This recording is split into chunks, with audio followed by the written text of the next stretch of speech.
We had a small request for a slightly different start rather than jumping directly into combat to get a little scene out of the way.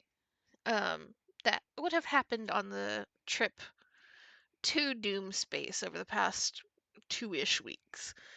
And I believe it was a Button and a Booker scene, correct? Mm-hmm. Yee, So, everyone's down with a slight delay on combat. And how bloodthirsty we can be. It won't be a long scene, I imagine. No, it's not. Wouldn't be a long scene. but we'll go ahead and get started with that so that we can go ahead and get that done. Something nice and quick and holy shit. You There good? we go. I just had Joe's stream up really loud on my end Oh yeah, same. as I was listening to his game earlier. That was intense. And I had very intense flute music coming out all of a sudden. My bad. You're good, it's my end that was fucked up. Yeah. Well, you shall start with that. You'll do this. Drop you all back onto the ship. I believe this would be something that is after the conversation that happened last session, Yeah. correct? Yes. Okay. So I will let y'all take it off. Okay. I'm just fucking scrambling to get all my shit together. Yeah, luckily you don't have to roll anything right now. Yeah.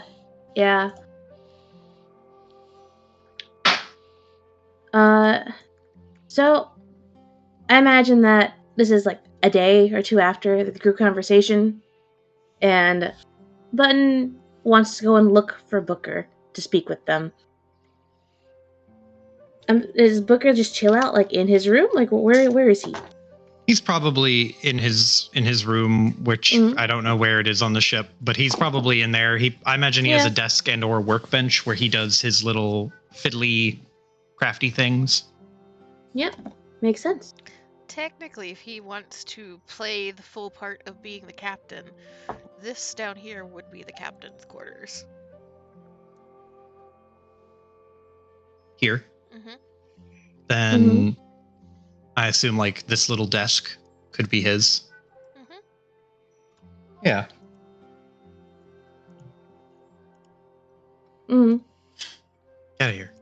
Get out of here. I am going. We're kicking Sadali out. Calm down. I feel like at some point there's just a knock at door. Button. Oh, there's only one person who knocks at the bottom of the door. Booker, he just leans over and opens the door. I assume from right here. Looking up and then looking down. Hi, Bosun Button. What can I do for you? Hello. Can you talk? Tilts his head. I can. I'm gonna step in, close door. What's the trouble?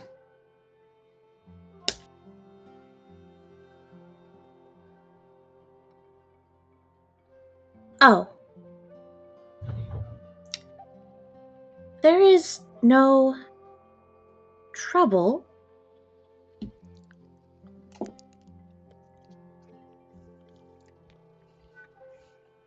However, I would like to speak with you. He doesn't facepalm. He stops himself from doing it. And then we'll do like the hand continuing gesture and just go on. Button nods. And they grip their staff, both hands.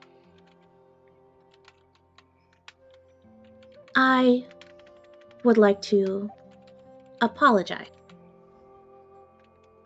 For what? In the meeting, you talked about yourself and you shared about yourself. Oh, Booker gets like kind of squirrely and looks left and right and just like, don't say it too loudly.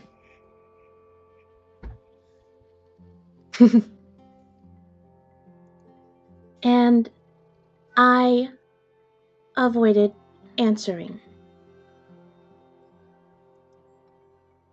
And Thought you did.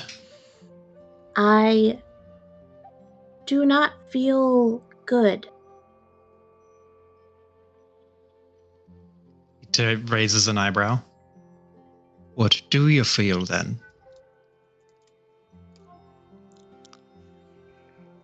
Button kind of tilts their head, thinking. It is not a good feeling. I do not like it. It is bad.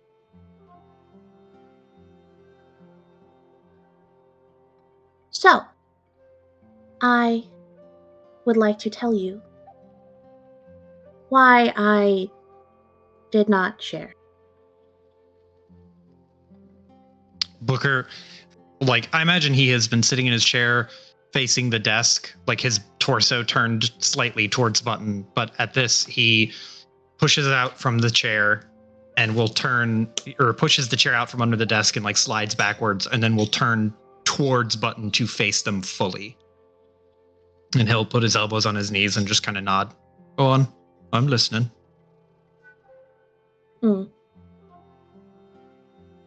And a Button's body language is usually very robotic if they're not straight up mimicking someone. But there's just like, I don't know, a tightness that they're gripping their staff.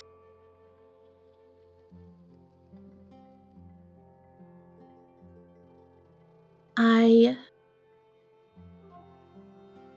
believe you all already know what I am.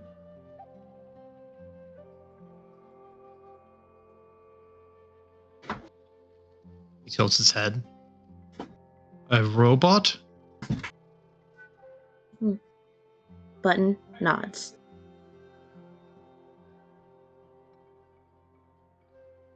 I do not like sharing that information.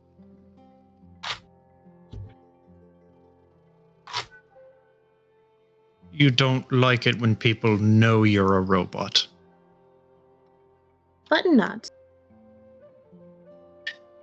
Booker is following along, but he is a little not confused because he understands what's being said. He is just, it's strange, but he's trying to give Button room to talk more because he's like, I don't get it, but maybe I will. And Button just looks at Booker and kind of turns to face the door as if they're also looking at the rest of the crew. Turns back to Booker. I am okay with the crew knowing what I am.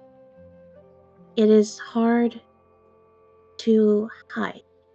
I am not good at hiding things or lying or not answering questions.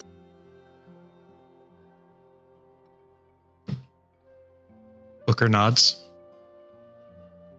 I'm quite good at hiding things, I think. And I think I'm quite good at hiding my intentions. But I think it's good to not do that on occasion. So I appreciate you being upfront. Button nods. I have a favor to ask. Name it. Len steps a little closer. Can you not tell people outside of the crew and on the ship what I am? Booker looks cautiously and then will nod. Keep it close to the chest. I could abide by that. Button nods. Bad things happened when people know what I am.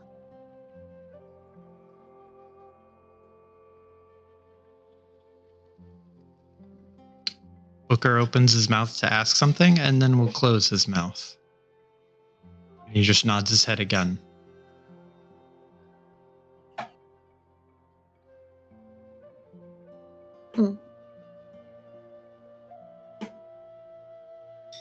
Button nods. And they look up at Booker. That is all. Booker will nod again, pretty satisfied, and say, don't consider myself to be the most proficient captain, but and with your permission, Amy, you can tell me if this doesn't fly. Okay. But Booker will say, I'm not the most proficient captain, but I tend to notice things, and I noticed that in a lot of ways you kind of fly by your own tune. That's fine. I can respect that. I hope that maybe you'll eventually come to respect me as the captain, and possibly follow along with orders because they're good orders, I guess. Button kind of deflates slightly. They look down at the ground, looking at Booker's shoes. Think about it like this.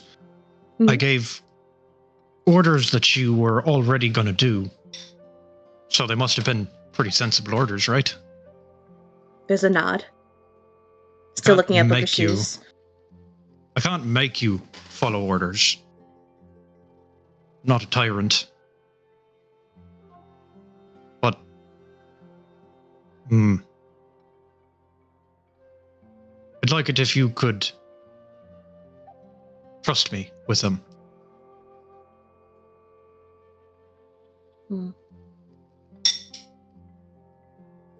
Button looks up at Booker. I will do my best to follow your orders. It is not that I do not trust you. I do. I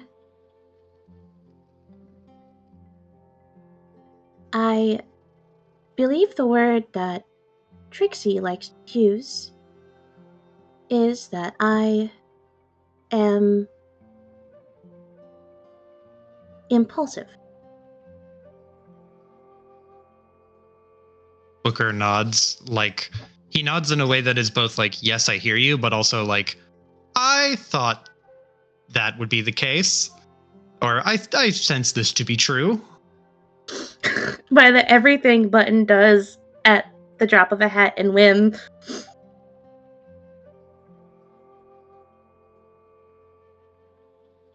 Booker will say, I can see that.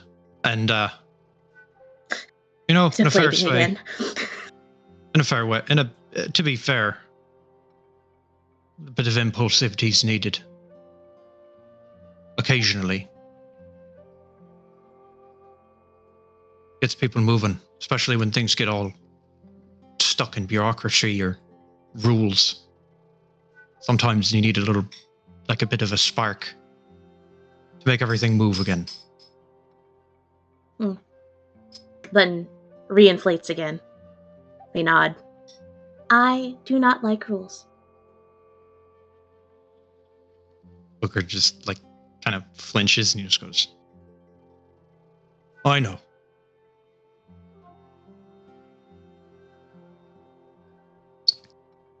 Oh. I will try to follow your rules. That's all I'm asking. And he'll hold out a hand, like a shake. Hold out hand, shake. You don't have to tell me where you came from or anything else, not unless you want to. We could save that talk for another time, possibly. Button nods. And Booker will smile. It is a clunky gesture, but it is an earnest one. Oh my god, he smiles. He's smiling. If only Button had a face to smile back with.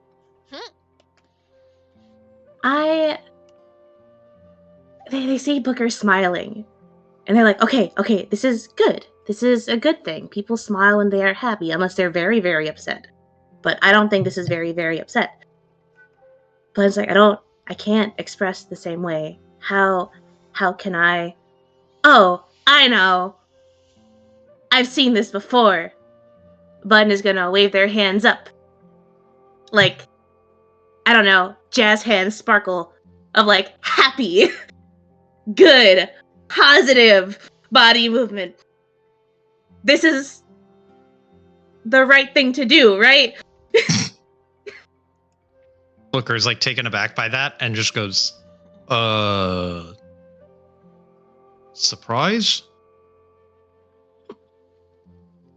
Oh. No.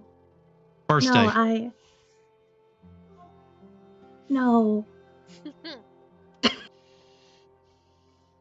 Celebration? Happy. No.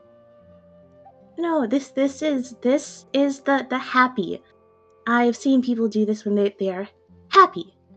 It is a positive reinforcement movement. Oh, I see.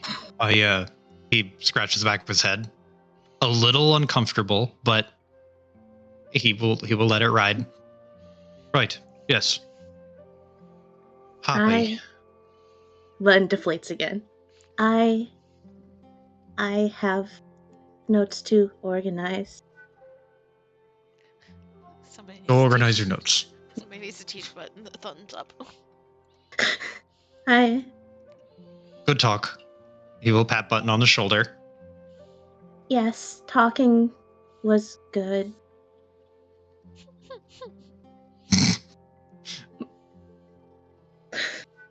Closed door. Booker just kind of lingers and watches Button walk away, and then the door closes, and he just kind of goes like, "Oh boy." He'll turn back to finishing up his newest dagger. So again, someone's got to teach Button a thumbs up, thumbs down, better ways to convey emotion. The basic hand symbols. Because whatever they're picking up naturally through like interpreting themselves ain't working. But yes, that is all. And it's gonna go. They're not gonna sulk. They're kind of sulking.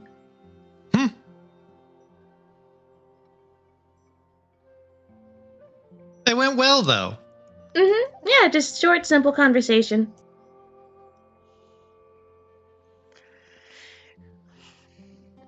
Okay. Good, cute scene. Button has some shit to work on. Button has a lot of shit to work on. Why no go? There we go. Here we go to the heat of combat. Why are there so many fucking stars? Starfish. We return to the present moment.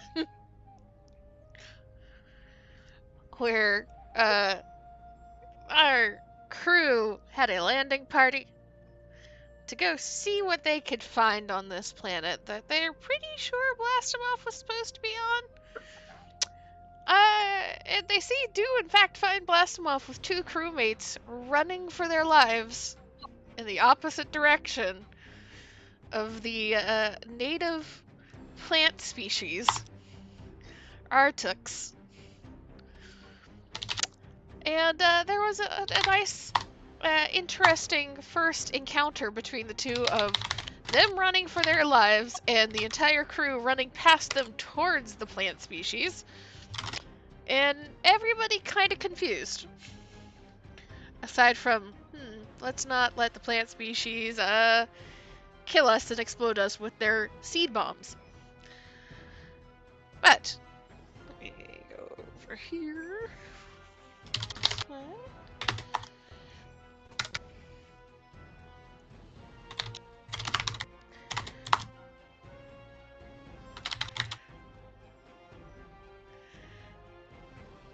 Having to adjust the other page. Yeah, there we go. We ended off at the first round of combat done and over. That brings us all the way back to the top with Finn. Finn, you ran away as fast as your little legs could carry you. A bunch of people ran past you and are imposing themselves between you and your captain and these encroaching Artux. What are you doing, Finn? Finn's gonna look up and back and forth between both GIF and again let out a heavy sigh and run back in and hide behind the giant Oni. But as an action,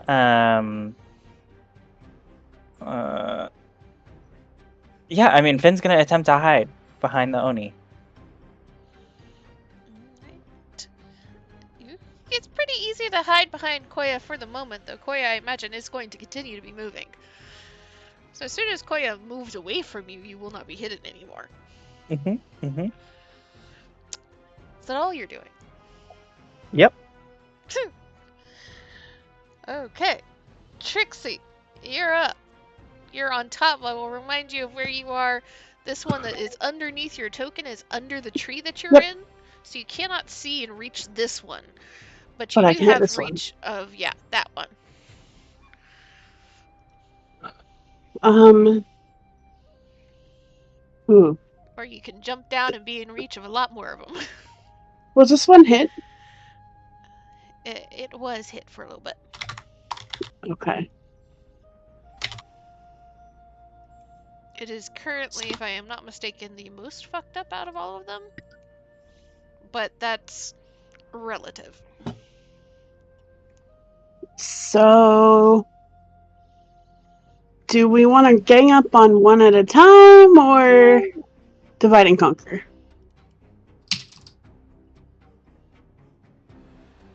I'm all for dividing and conquering. I think that's more fun.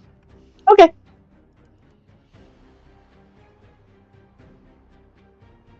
Oh my god, Trixie.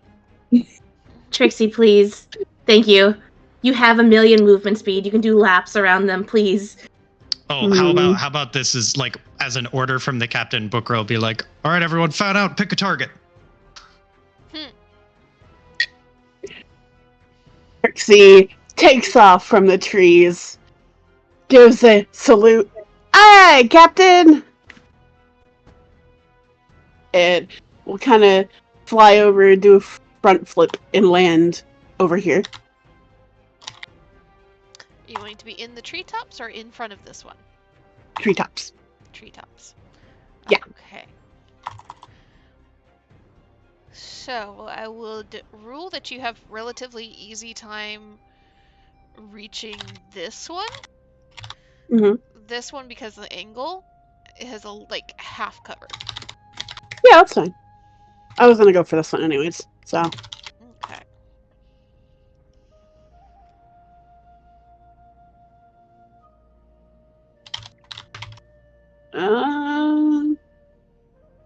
Where are the long rest buttons on this sheet? There buttons? On D&D Beyond? No, on the actual Roll20 sheet. There's no button. There's none? Reset it yourself. Darn it. Okay. Yeah, not this Manual. particular one. Fuck this sheet. So I can't remember. I can, if Okay. everybody wants, swap between this session and next session to the other one that is more the traditional D&D sheet. That would require all of you to re-input all of your information, though. Oh, I can't have an opinion. I'm not using the sheet. It wouldn't affect me. I'll let you all stew on that. I'm not above, like, I have Mhm. no attachment to this particular sheet. I just did want to swap after people started putting stuff in. So, stew on it. Consider. I'm gonna stew. Continue, Iris. I can't remember if I had used Master Arms, but No, according to my key, no. you had not. You spent your entire move essentially, or your entire turn essentially moving and then holding an action. Oh, right. Thank you. Thank you. See, sometimes I remember things. I'll just. I don't think I need my Master Arms there. I will attack with my Meteor Hammer.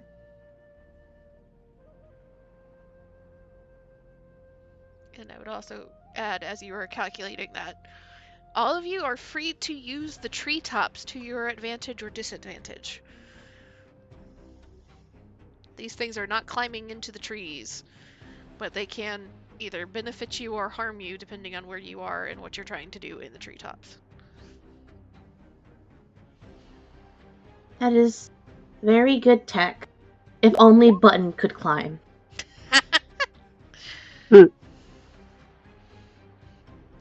22 will definitely hit for 9 damage.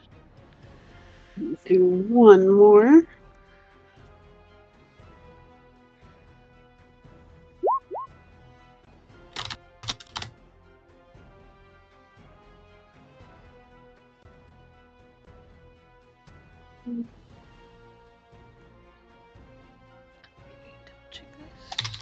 And a 17 will hit. Okay. And that's all I can do because I'm going to assume I can't punch. So that'll be my turn. Okay. Koya, you have a very, very tiny friend. Last I remember, we were mid-sprint, though. Yep. So we're still sprinting. Finn just did a 180 about face and caught up to you right at your heel. Just in time for you to continue running. I'm so sorry, Finn. With 30 feet of movement, I can just get here. Okay. I got little legs.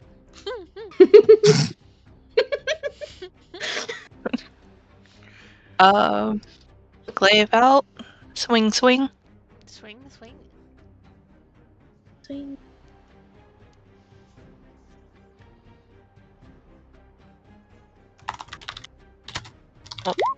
Okay.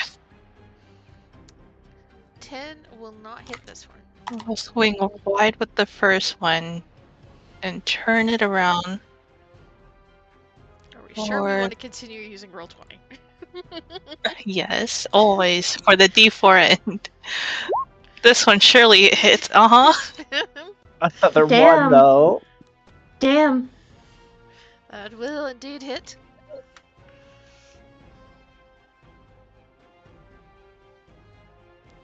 Anything you'd like to do with your bonus action? Hold. Do I get the extra attack every turn? The 2 hits per turn? Yes, that's just part of being a fighter. Okay. I don't know what level you get 3 attacks. I think that's still a little ways off. 11. Yeah. Mm-hmm. Alright. Running it back. Oh. First and second. Both of those will hit for a hefty chunk of damage. And that is Koya's turn. So that was your second win, correct? Action surge. I No. assume. Action surge. Action surge. Yeah, sorry. Mhm. Just extra attack. Oh. Oh. So. No. Sorry. So, Oh. The glaive end that you get, I'm assuming from a feat. Is that where you're Yes. getting your foot? So essentially, what you'd have is for your basic action is your glaive, a glaive end, and a second glaive attack. You don't get the extra glaive end. Gotcha. Then the fourth one is a no-go. Yeah. And then if you action surge, you'd get another glaive attack. Gotcha. Okay. I will note this down.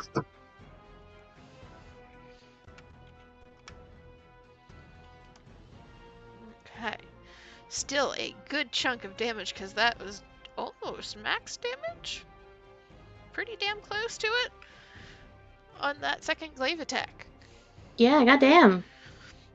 Hits like a truck. Yeah. Whew. I think Koya is the size of a truck right now. damn close to it at the very least. Mm-hmm. Ori, it is your turn. Ori, hearing Booker yell out to pick one target and split up, and Trixie saying, "Aye, aye, Captain," she clasps her hands together. "Well, he's not my captain." And she begins to cast and throws out this thing that looks very much like the seedling that the little star thingies have thrown out. And it ends up going about right here. Let me get the little thing. About right here, casting on, and it shoots across and begins to look. The seedling grows and the light becomes brighter, and then it begins to look like the red ember that glows at the end of a cigarette. Then it starts to ignite and burn, and flames engulf the seedling, and she casts fireball right in the middle of these guys. Holy Right here shit. at third level. Jeez. Yes! Get him! Okay. Tell me who 20 all foot it sphere, hits. yeah. All 4 of these guys? Yep, and just enough to where it doesn't get Koya. Right? Probably, yeah. Like, I was measuring it with my thing, but I don't know if it's accurate, but it's around the tree branch somewhere. Gotcha. It's easy enough for her to judge the distance to drop it to where it hits them. This is a open enough space. So, let me see here. That's dex saves from all of them. We'll start with the weedlings. It's your dex. Your dex is, oof. Okay. No, that's a nat 1. Yay! Crispy. And that What's- is a 16, so that'll be half on the second one. And then the Star Horror. Where is your sheet? Star Horror? Horror. Oh. Actually, Yeah, I knew that. The At first, I just thought you said whore for no reason. And I was like, oh, what? these are Arctic Weedlings. These two are Arctic Star Horrors. And this is an Arctic Elder. Ah. No respect for this elder.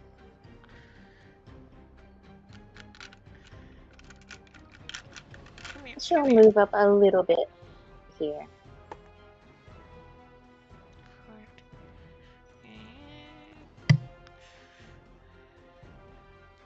Just failed by 1 on the Star Horror. Phew. And then the Elder. Well, perfect balance. We started with a nat 1, we end with a nat 20.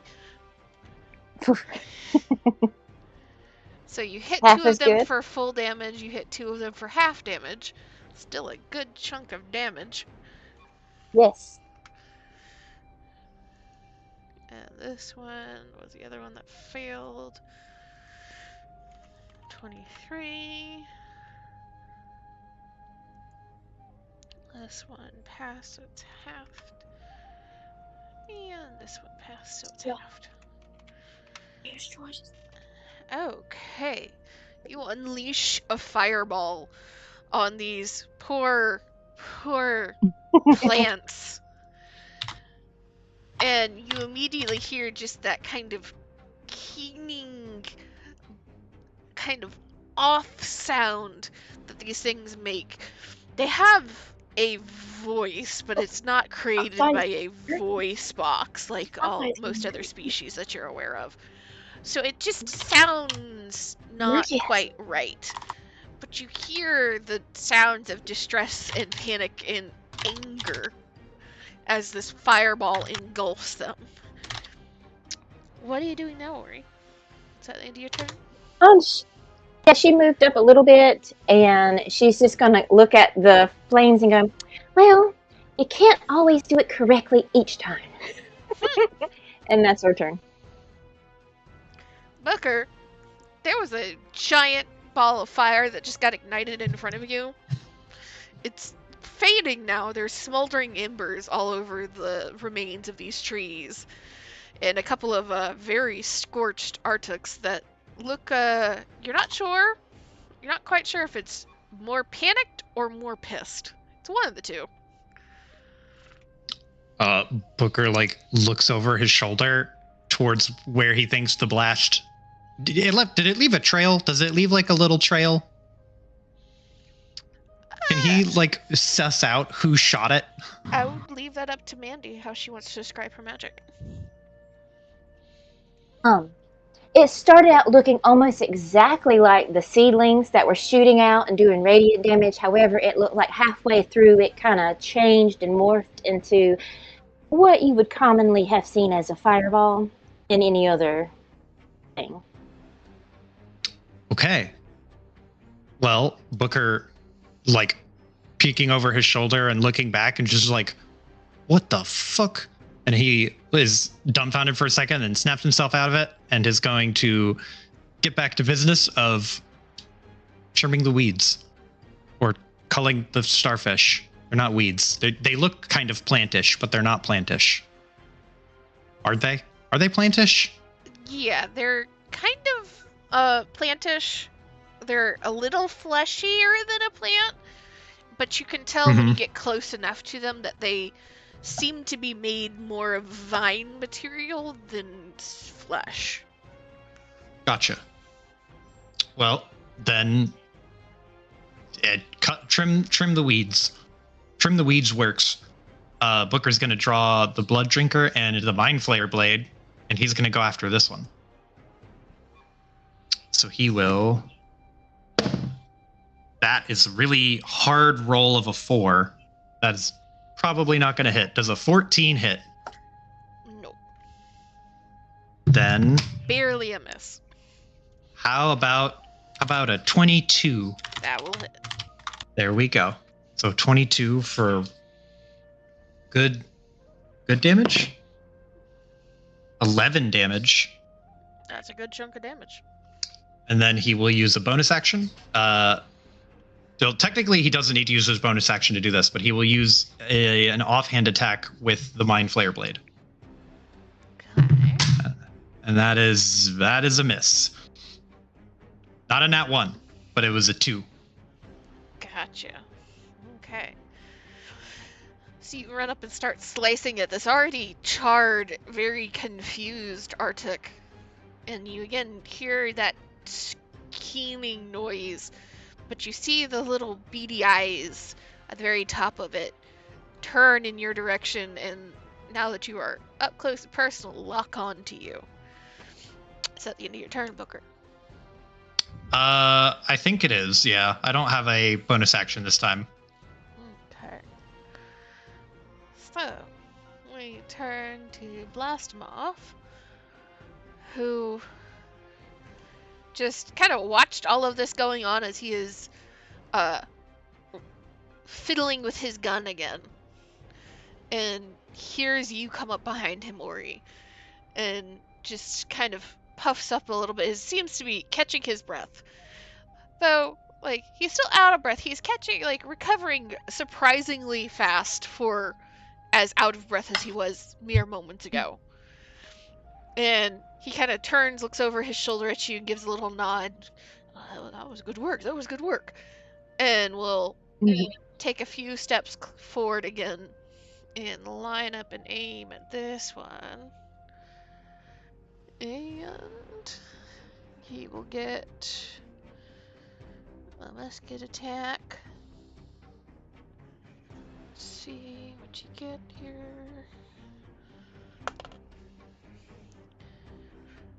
Barely enough to hit. What's my damage on this again?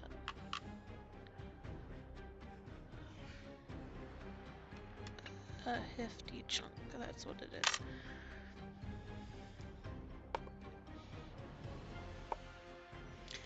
is. Enough with one musket fire to kill this one. So you see it just a giant hole through the center of it now, where it just falls, the edges still crispy and smoking from the fireball. And he will turn, take another step sideways, and aim at the one in front of Booker with his second attack.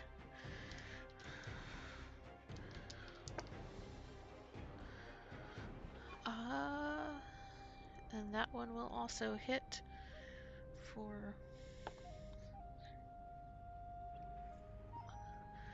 a good 11 damage.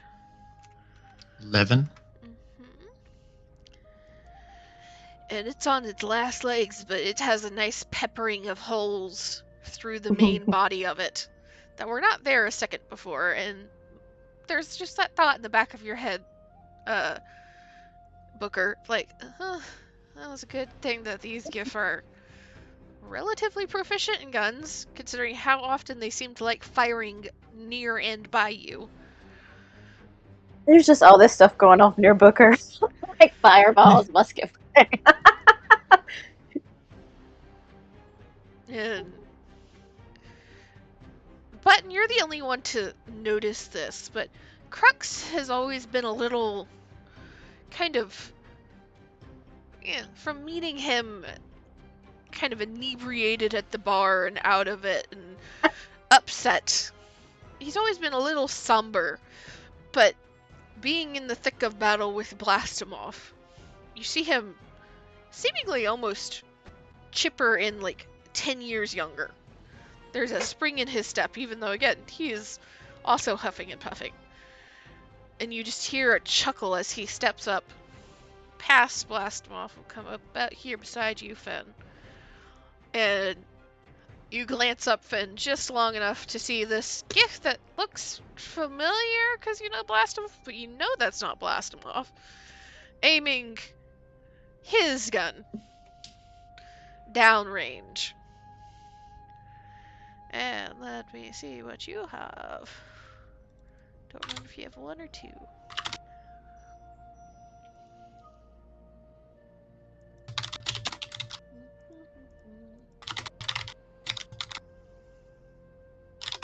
Two. Okay.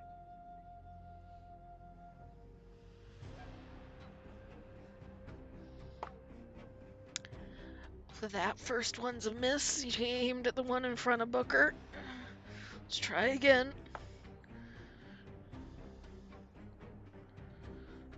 And that one's also a miss. Both go wide as this Arctic is kind of serpentine moving in front of Booker, seemingly caught up and aware that he is now being targeted by more things than he cares to be targeted by. Button, it's your turn. All right. First things first, we're going to go ahead and we're going to use our action to mushroom up. Second things second, we are going to try and run as far as we can. Button is not built for speed. But they're trying. They're doing their very fucking best. I see the true magic item I need to prepare for Button is a mobility item. Literally, they can't get to combat till like turn 3. Fucking wait, come back. Wait, no, I want to fight you. Stop hitting them. Come here. How badly do you want to get in? We sure we don't want to take just a 1 or 2 level dip into Rogue instead so you can bonus action dash? I don't even know if they got the level requirements, let's be honest. Get a speed upgrade for their joints. I don't care about the multi-classing like requirements. No, because here's the thing. I'm thinking about a barbarian thing, but then I'm not doing strength anymore, so maybe. You know what? We'll see. Some weird fucking build for Button. But that's their turn, and they have Toad here to help. Do you not Um, have a ranged spell? I do, but their action is to mushroom up. Ah, gotcha. Yeah, Button, it takes forever for them to do anything. They're trying their fucking best, man. We're gonna go ahead and we're gonna have Toad zip over here. Assist Koya. And Toad is gonna attack. No, not Tamaru's weapon, swing Button. Alright, This cool. would be a flanking, considering Koya's size. So you do have advantage. Oh, yeah. Even if it's not flanking. Toad has pack tactics. Ah, Yes.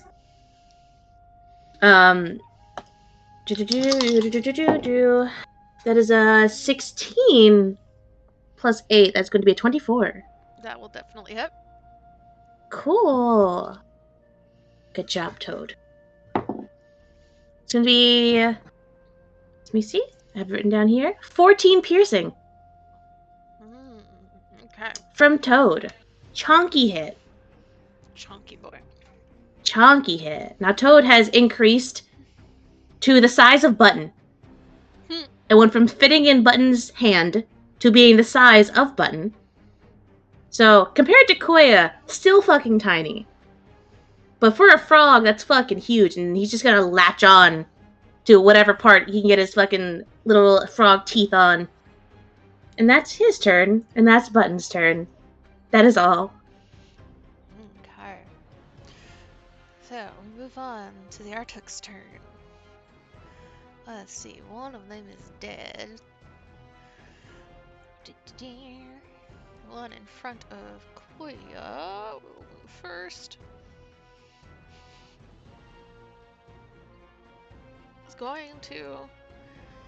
First, as Koya is coming up and swinging, it will swing right back. You see two of its little tendril vines suddenly harden to become almost branch-like. And we'll swing out twice with those. As a 17 hit. It does, yeah. Okay, and then that will definitely not hit.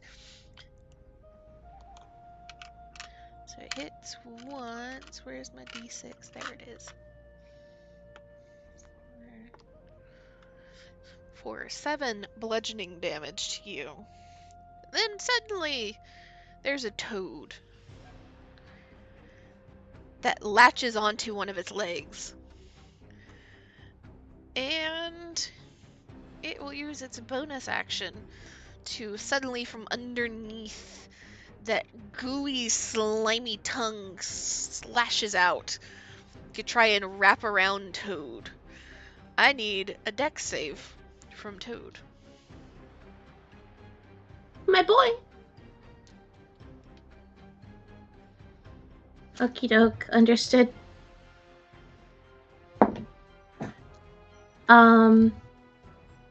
That's gonna be a 6.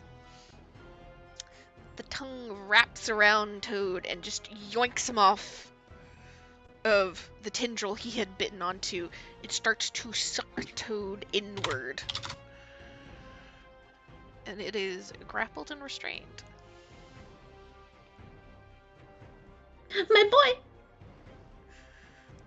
Meanwhile, the other Riedling that's still alive, barely, in front of Booker. It's also going to lash out with its branchial. That's a net 1. Does a 17 hit you, Booker? Yeah. Okay. For 10 bludgeoning damage. Ow. And it will also lash out with a tongue, trying to wrap itself around your legs and waist. I need a dex save from Booker. Oops. Dex save. Does a 13 get there? A 13 will. Yes. Hey, thank God. So you are just grossed out, but you have managed to sidestep it without being grappled. Lynn, the Star Horrors. How far is your reach? Ah, big boy can still hit. Good.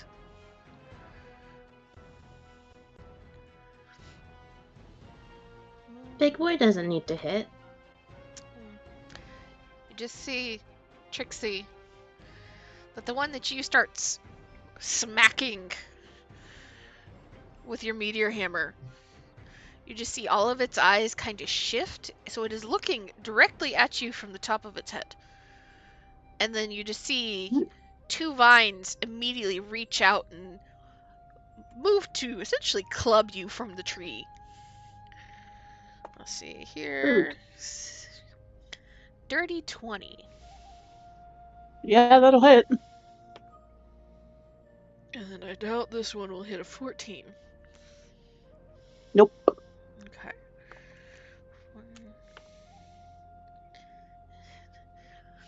11 bludgeoning damage as one Ew. vine hits you straight across the leg. And as you turn to look at it, where it just hit, its tongue will also reach out to try and grab you. I need a dex save. Okay.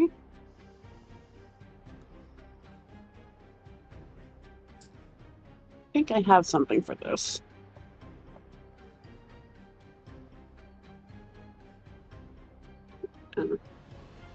I don't think it'll matter here. But dex save rolling.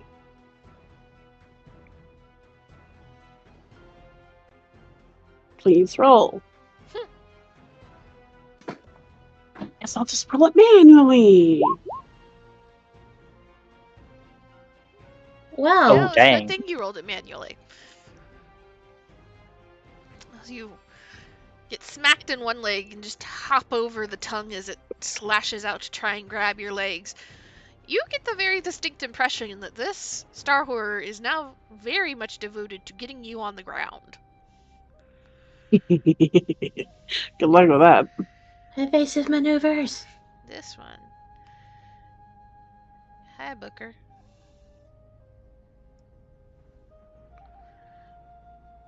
Still charred and smoking, will use its remaining legs to scuttle up beside Booker.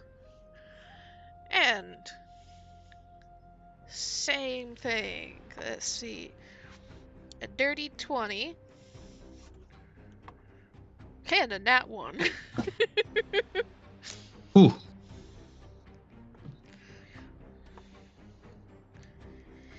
For Uh, 8 bludgeoning. ouch. And then I need another dexterity save. Okay. Does a 17... No, 21 That'll pass. get there? God bless. Stop trying to lick me.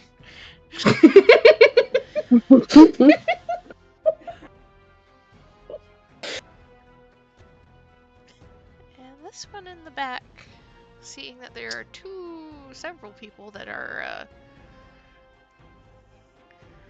shooting its compatriots, will just come up a little closer and will launch a few more of its radiant pellets. Let me see here.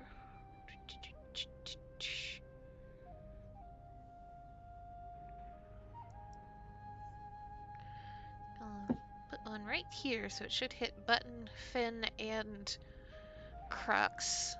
Why did I just close that?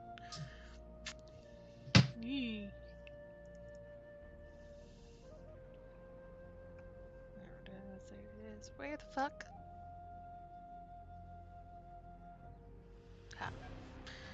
So.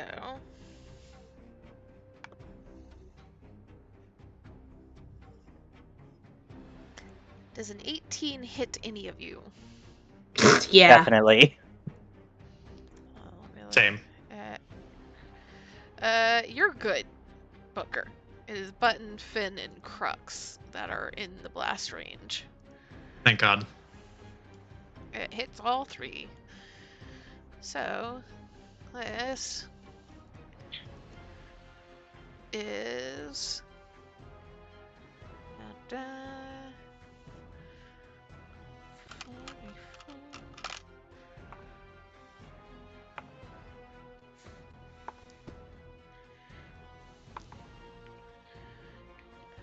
11 radiant damage to each of you. Okie doke.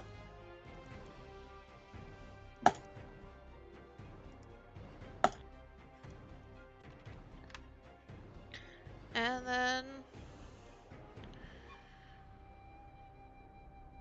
second. He'll launch the second one in the same spot.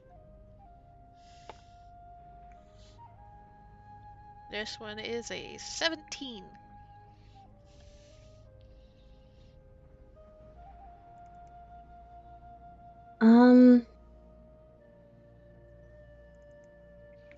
Definitely hits Crux. Definitely hits Button. Unless shield. You can shield if you so choose. I'd like to shield. Okay.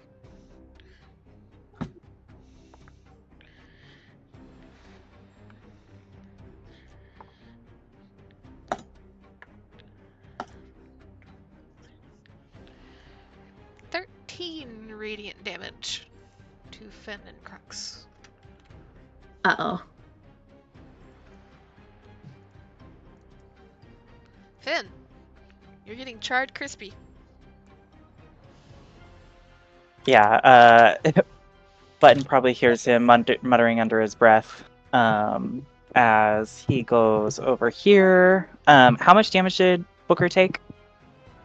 10 total, or just in most recently? Total. Yeah. Booker has taken about 30 points of damage. Jeez. Finn's gonna Uh-oh. Finn's gonna reach inside his pouch and look up at Booker and be like, I need you to trust me. And then he's gonna shove what looks like a biscuit in his mouth.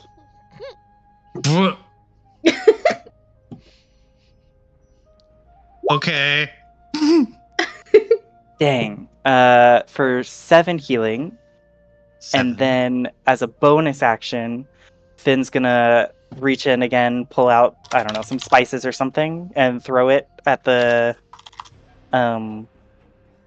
plants, starfish, and help Booker. So I think that's advantage. Yes. Yeah. So you have advantage on your next turn, Booker. Okay. Is that Finn's turn? Yes. I have to ask, when we say biscuits, are we talking cookies or are we talking like southern buttermilk biscuit? Like British biscuits. So, Just, like, A cookie. what are they called? A crisp. Well, like a crispy cookie, like not a cakey cookie, but more like a I was thinking, crunchy. Tates. what do you have with coffee? Scotty. Scotty, yeah. I was sitting here imagining you just like shoving like a whole buttermilk biscuit into Yeah. Booker's Too. mouth. Same. Like a Popeye's biscuit. So Still dry. warm. Where'd you get the oven out here? How'd you make this?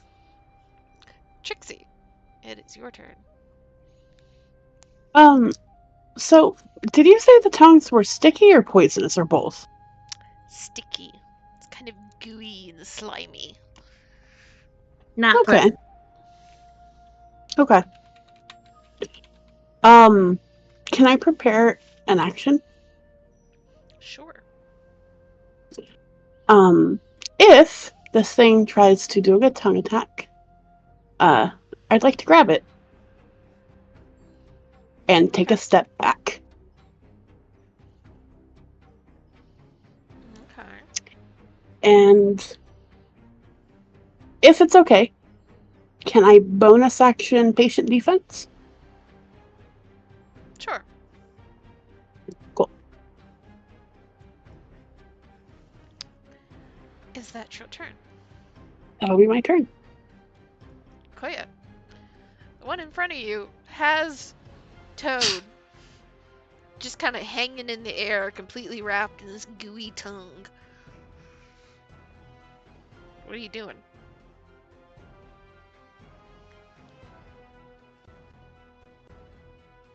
Charlie? Sorry. I'm hidden under 2 layers of mute. Chop off the tongue and try to help out Toad. Okay. Roll me your attacks. You do have advantage.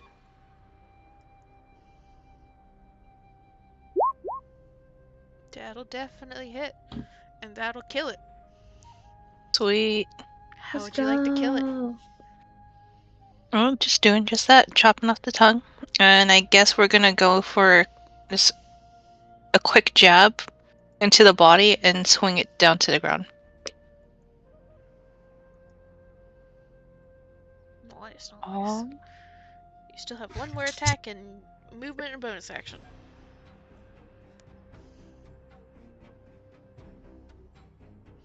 Move to this one. This will be just straight, no advantage.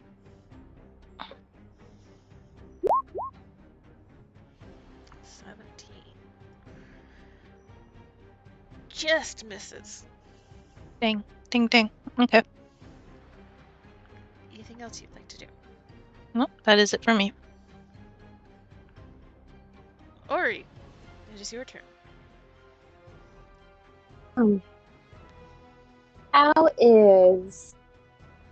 Oh Lord, it just started coming from. Anyway, how are the ones that have gotten damaged looking? I imagine Booker is the most fucked up, I think, out of all of them still. I'm 20 Booker HP and down. Finn. Finn took a lot. For Finn.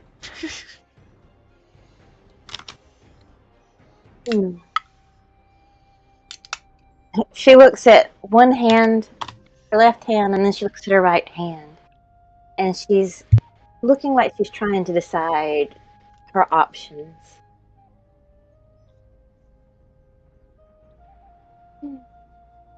And with a heavy sigh, she goes, not my captain, and casts healing word on Finn. Much love. Let me cast it wherever it is.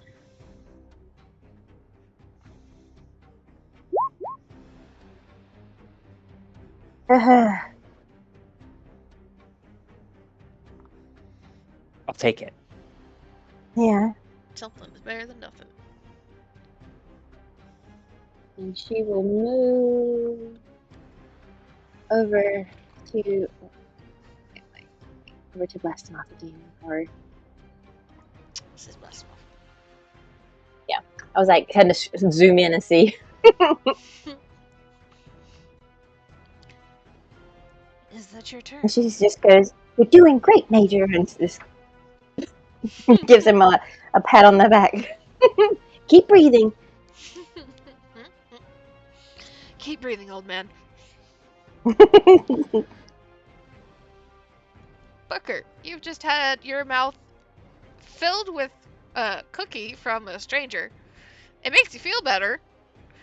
Very confusing though, and then he just like throws like, is that paprika that just got tossed in the faces of these things? You're not sure. Okay. Tiny chef. This is fine. Tiny, well-meaning chef. Booker is going to divert his attention from the cookie in his mouth and the spice being thrown back to this creature he was trying to kill. You can tell me if this is. I'm gonna press your GM like willingness here. This thing's tongue is still out, right? Yes. Can Booker pin its tongue to the ground with a dagger? You can try. It will be a standard attack to see if you can manage to get it. I want to try. Booker's gonna try to pin this thing to the ground.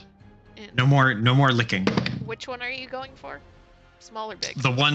The slightly smaller one that is, I think it's more wounded. Yes. Yeah.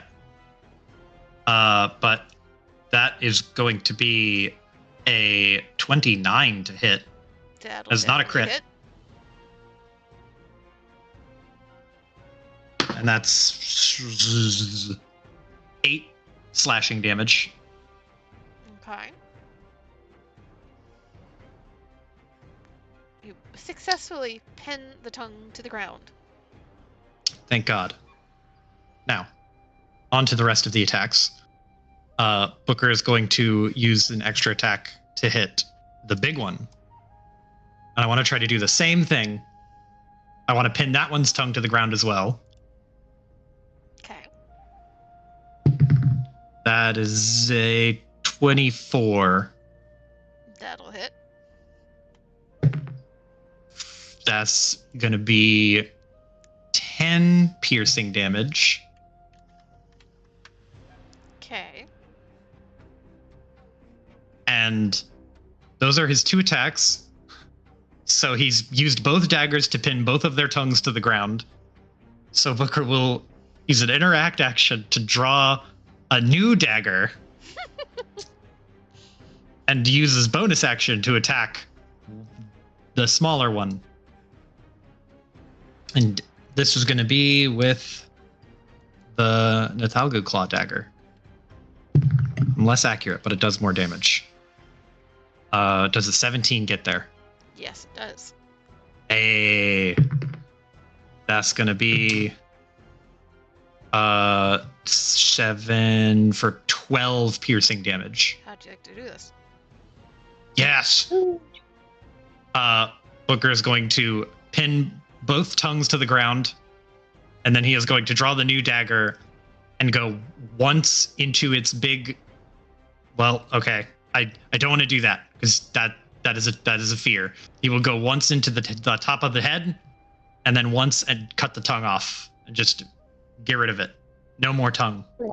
Enough of that. Okay. As this thing falls to the ground in pieces, it's at the end of your turn. No, because Booker is gonna run.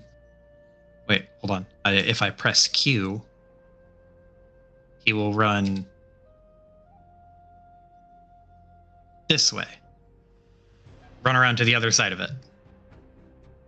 And that will be the end of his turn.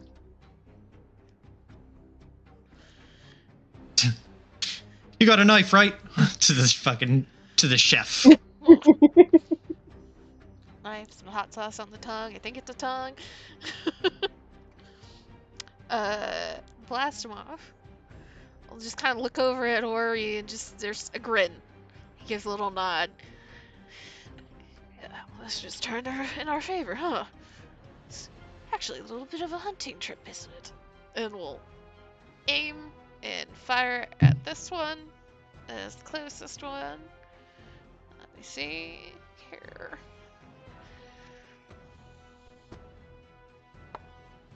That won't hit. That's a nat 20. So, and I don't even need to roll damage because the first half of the damage will kill this one. So you pin the tongue on this thing and run around Booker. And Finn, you're suddenly left very much alone on the opposite side of this thing. There's just that moment of panic, and then it crumples to the ground as a spray of pellets disintegrate it. And it just crumples in between you and Booker. God bless. That is his turn. Crux will move up here. And the next biggest one is going to be, or the next closest one is going to be the Elder. Let me see.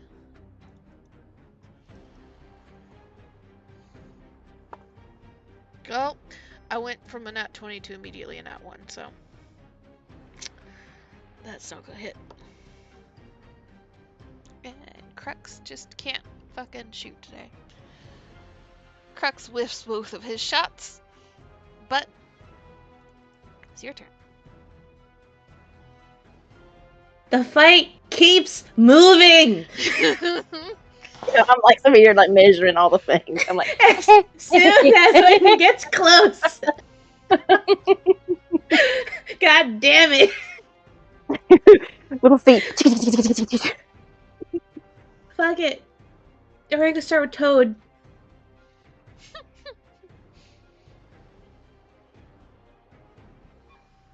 Coming in. Trying to attack.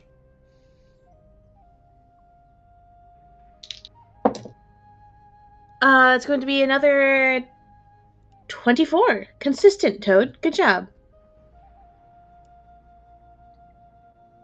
That will definitely hit. For it written down here, it's going to be a 2 plus 7, 9 piercing. Okay.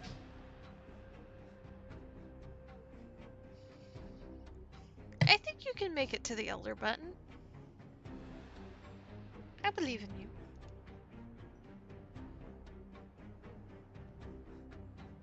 Fucking run, run! They made it! Just barely! Fucking run, run, run. Tap, tap, tap, tap, tap. Fucking their little legs are going as fast as they fucking can. They're gonna charge in and bonk with stick.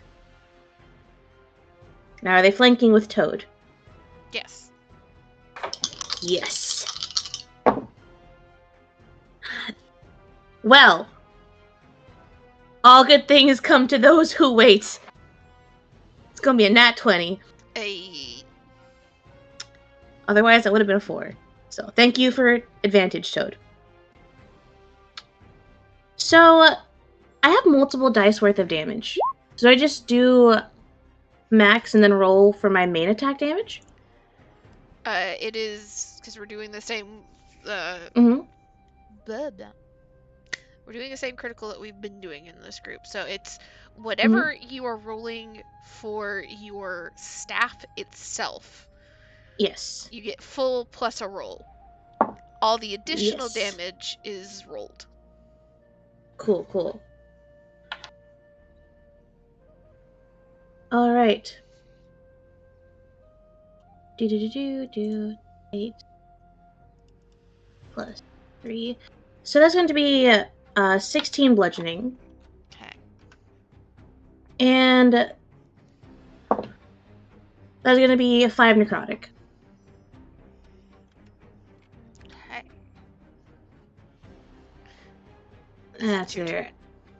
That's their action, their movement.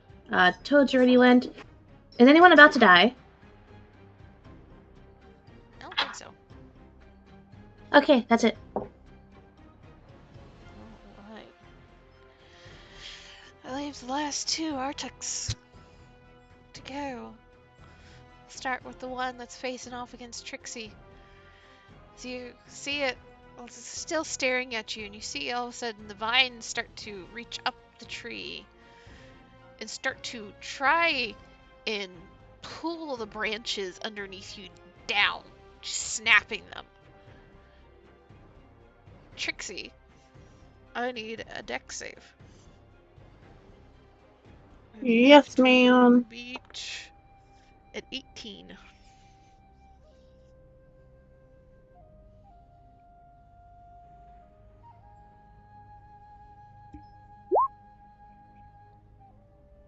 +7. God damn.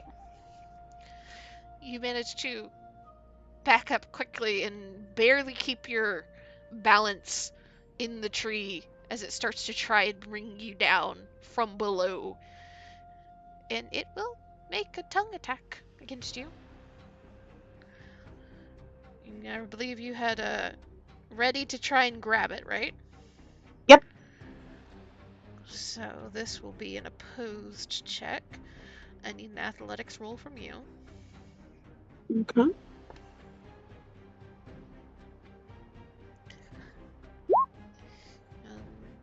That will not do it. Damn. Big sad. And I need another dex save. Okay.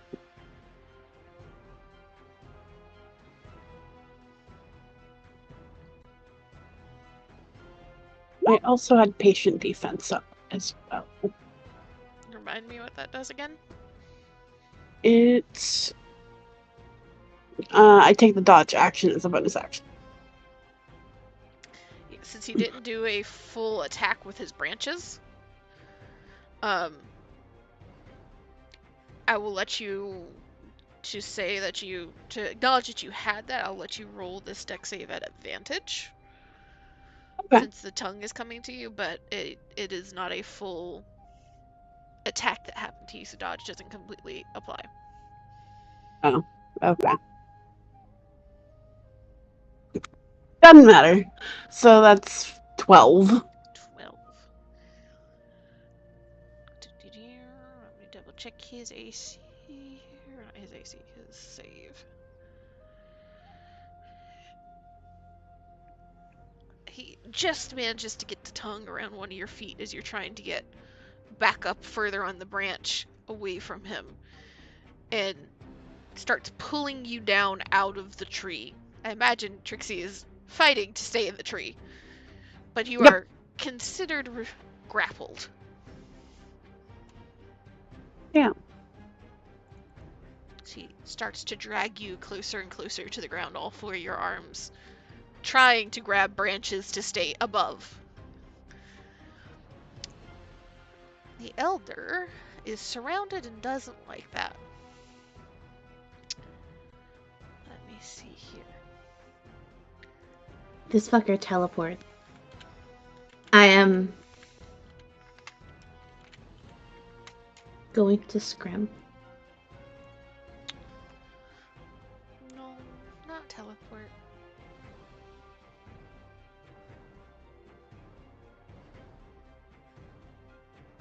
I don't like the way you said that. Is it worse? Hmm.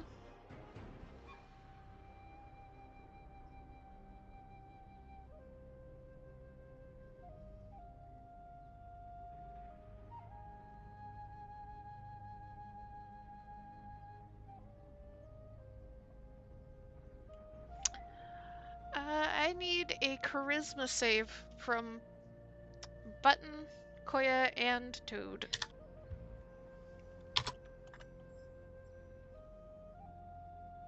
Okay. The big one be for Button, and the small one be for Toad. It's a low save, Well, but Toad got a 16, Button got a 13. Toad passes.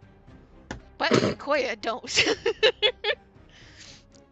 As it casts calm emotions on all three of you, which it will choose to affect both Koya and Button with indifference. You no longer really see this as a hostile character. You don't really care to fight it, as it just starts walking away. Toad would get an attack of opportunity. Get him!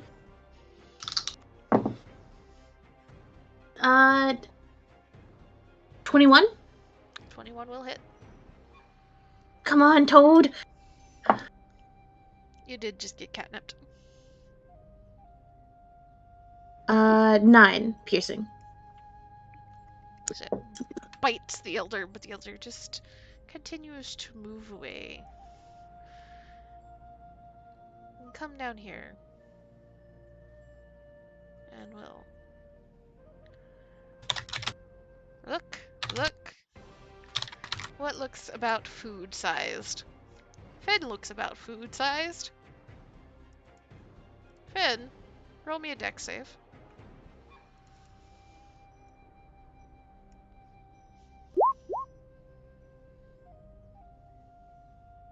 Is there a reason you have advantage on this?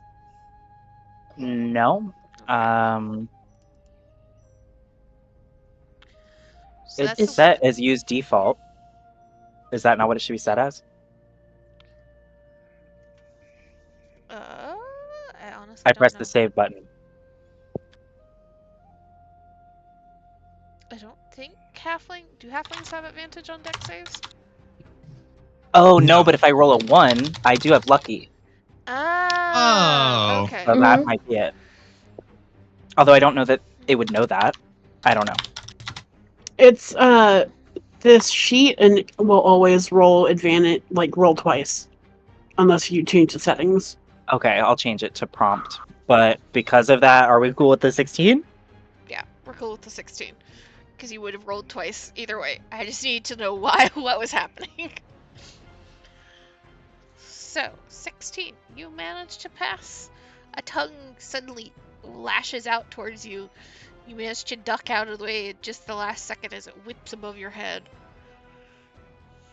And that is its turn. Finn, what are you doing in response? Well, I don't love that.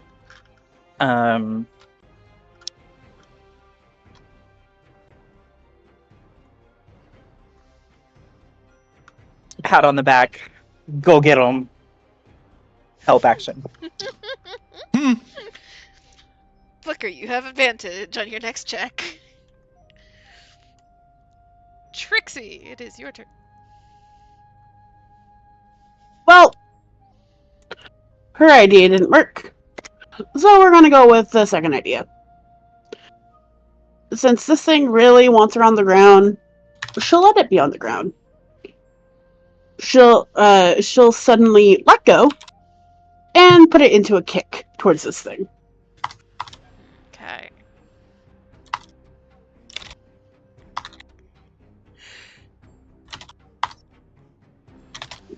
That'll be unarmed.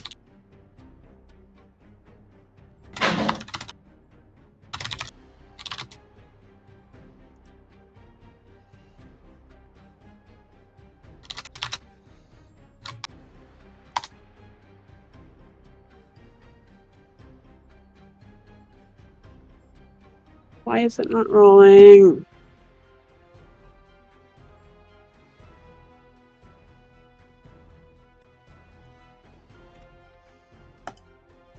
Did it roll?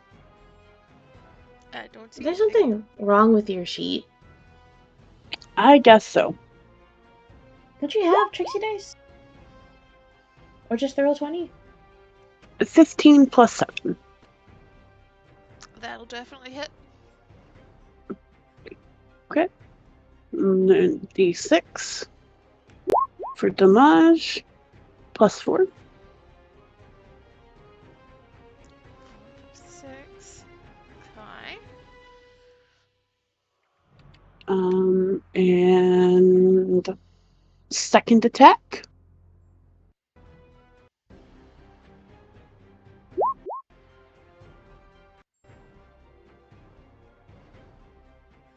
I assume that hits. Yep.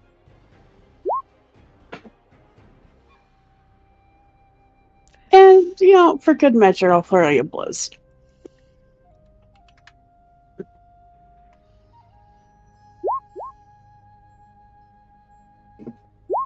Just rolling the 2 attacks first. First one will hit, second one won't. Okay. And D6. So all the damages are plus 4. Okay. You just start wailing on this thing as you drop to the ground. Imagine start punching before you even hit the ground. it still is holding on to you. There's a death grip on your leg. And it's taken the blows. It's not happy about it. But now that you're on the ground, you realize, standing directly in front of it, even as tall as you are, it's a good foot or so taller than you still. As it pulls itself to its full height, and you see some of its branches already turning hard, or some of its vines already turning hard and branch-like in preparation to hit you again. Is that your turn? Yeah, I don't think I can do anything else. Okay. Koya, under the effects of calm emotions, the elder you just don't really care about. There's still another one that you can attack if you so choose. I have a question. Hmm. So, would the elder attacking Finn have ended the condition? Because it didn't hit, no. Okay.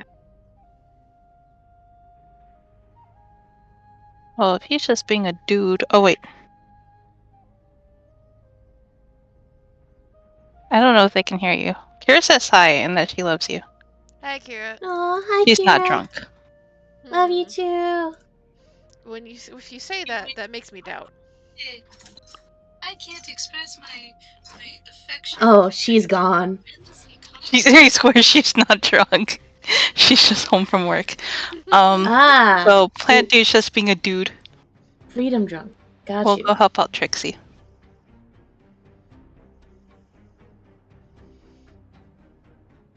Thank you, Kira. Sending hugs and hearts to Kira.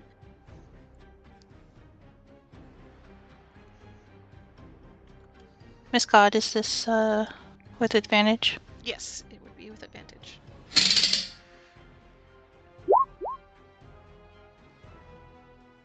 First, That'll definitely hit.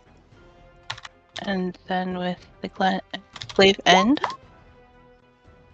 That will also hit. How's it looking? Really bad.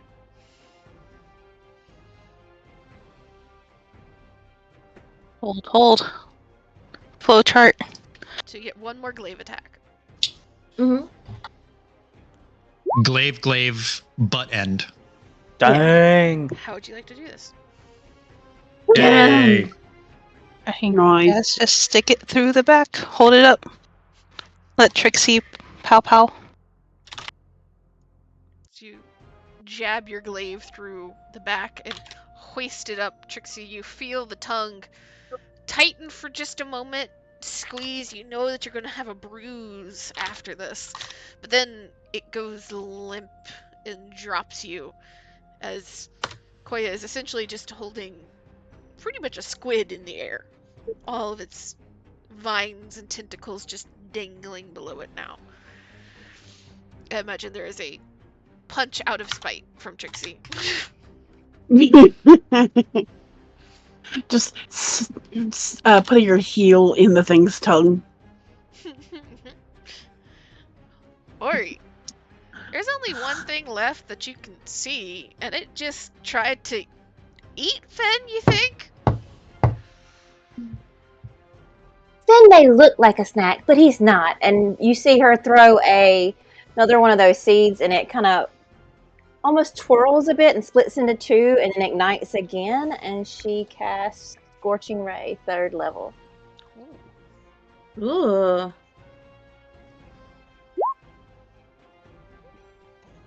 Oh, But there should be 2 of them. just again.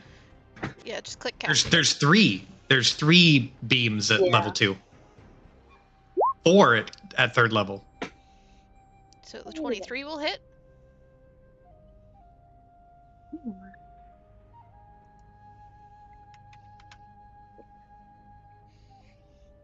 Again. Trying.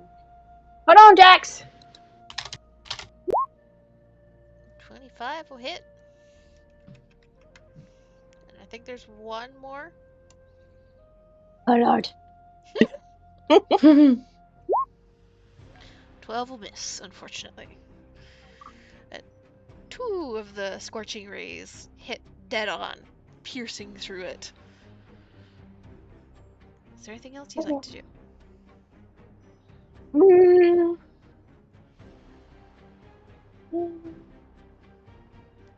No. Booker, it's your turn. You've got a halfling hiding behind you, saying encouraging things. It is apparently the elder's next planned meal if it can get to it.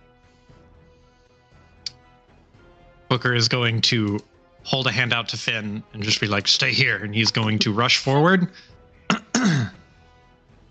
And he will attack a bunch, as one would hope. But he gets advantage because of helping. Mm-hmm.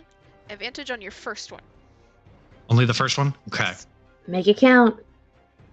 It's with the Netalgu Claw, so if it... Hold on. That's really bad. That's better. What is my fucking bonus?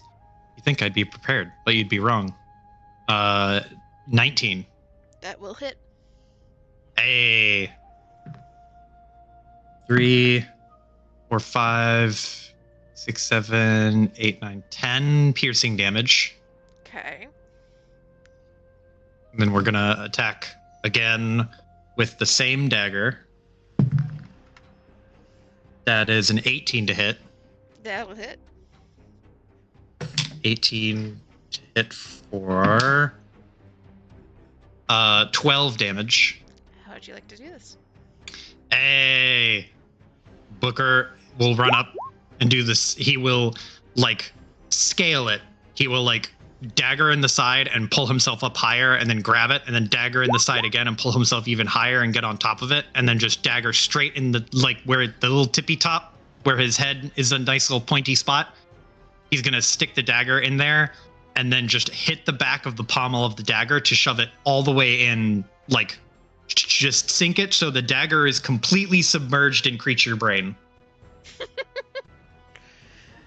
As you submerge your dagger into the top of this Arctic, you feel it kind of shudder and stumble one way and the other underneath you before it just rather surprisingly slowly just sinks to the ground, splayed out. And you all have successfully killed all of the Arctics that you see that seem to be chasing. Blast him off and his crew. Congratulations. That's it, Purple Man. I knew you could do it.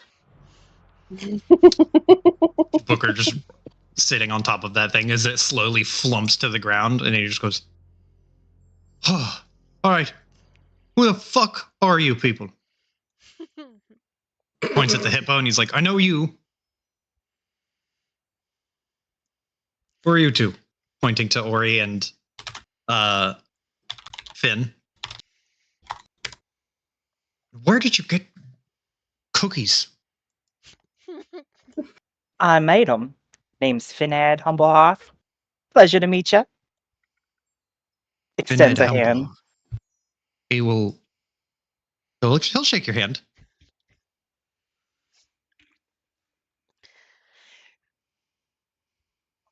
I think Mandy has been sidetracked. Oh, sorry. If I were a more delicate person, I might be put off by the language, but I'm Ori.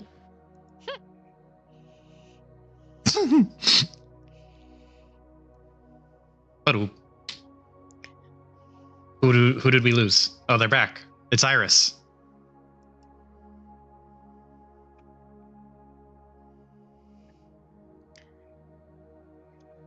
Booker will. Sorry, Booker just looks up and checks. Is everyone else okay? Are we suffering great wounds here, or are we good?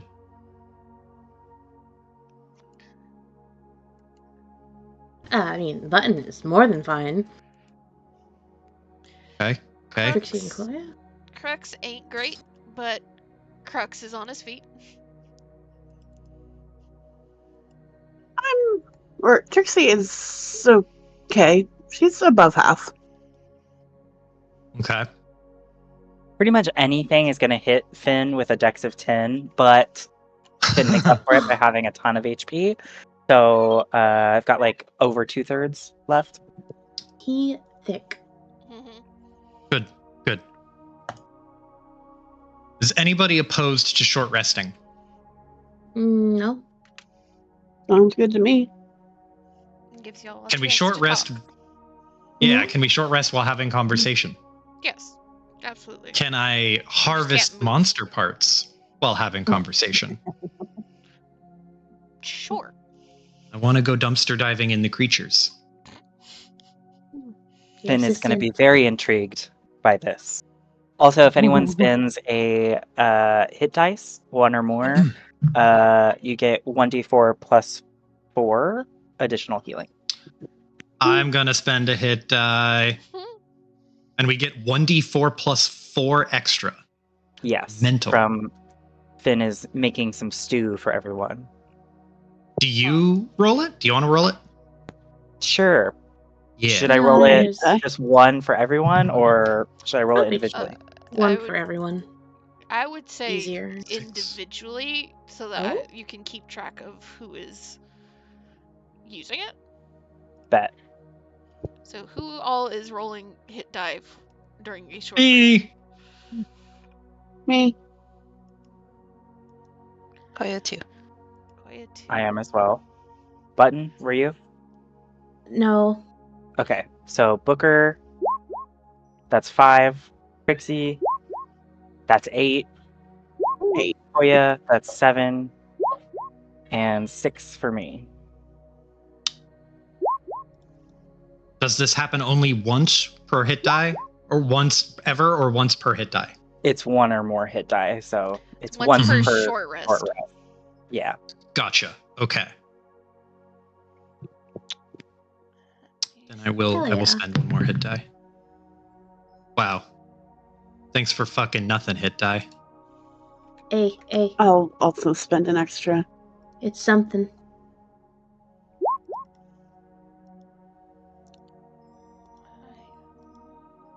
Fucking my hit die is a D10. Act your size. Drill a 1 or something? I did. I rolled a Oh. 1 and a 2. Act your sides.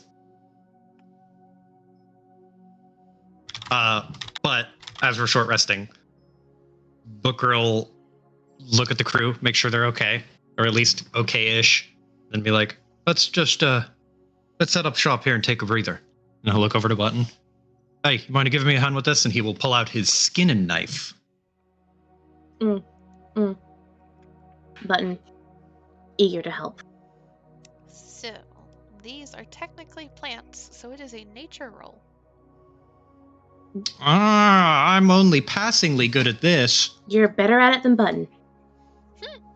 If you show Ow. Finn. Oh, wait, never mind. Finn's. Well, I am proficient, but terrible into it. Finn can help in this. Finn can start Mhm. learning how to do it if he has never done this before. Yeah. Can I help in the sense that Booker gets advantage? He Button's already helping. has advantage from Button. I will say if Oh. Finn is also helping, I'll give an additional +1. Bet. Hey, Trixie would also like to harvest this one in particular, please. Okay. Personal. So we will personal vendetta. start with Trixie since Trixie has one specific one she's going after. hmm Koya will assist in this one. Trixie, roll nature at advantage. Do it up real good. Or not. Okay. 15. 15. Mhm. At a -1. 1 or 2?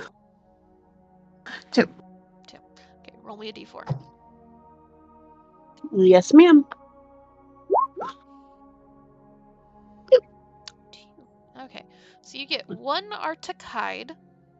Can be crafted into a set of light armor worth 1,800 gold. Holy shit. Requires attunement.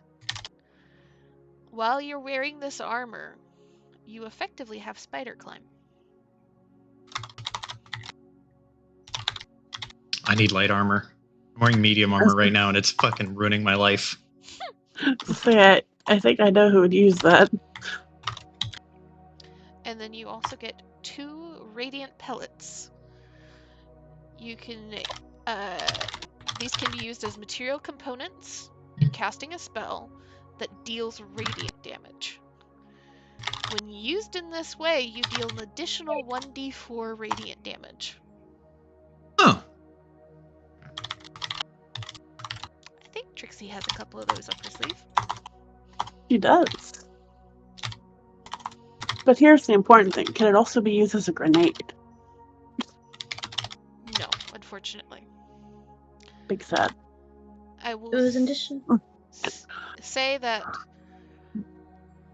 because we now have a cook in this crew, I will give the radiant damage or the radiant pellets an extra thing that if Finn uses 2 of them to cook with, whoever eats it can take a 1d4 off of radiant damage taken in the 24 hours following. Oh.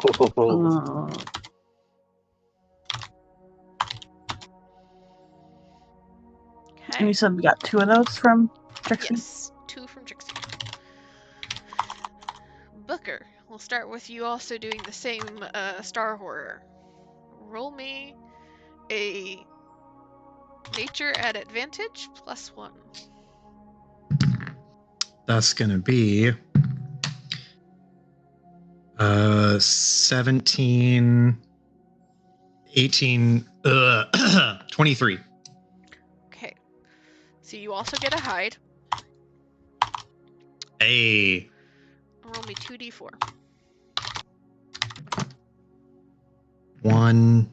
double ones. So you get 1 radiant pellet and 1 Arctic branch, which can be crafted into a basic mole. 1 Arctic branch. Branch. Artuk. RTUK. Yes. Arctic branch and 1 radiant pellet. And you said also 1 Arctic hide. Yes. And so this is the... I don't think I showed you the images themselves. This is the middle one. Middle size. Oh, it's way bigger than I thought. Yeah.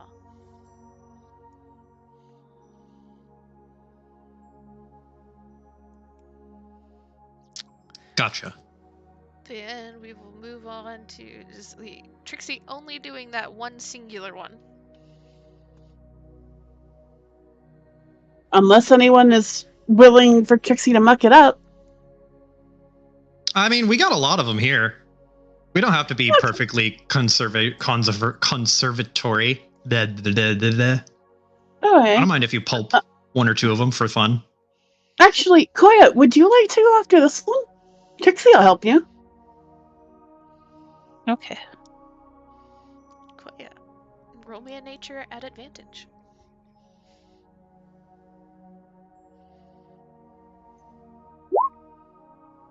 Mm-hmm.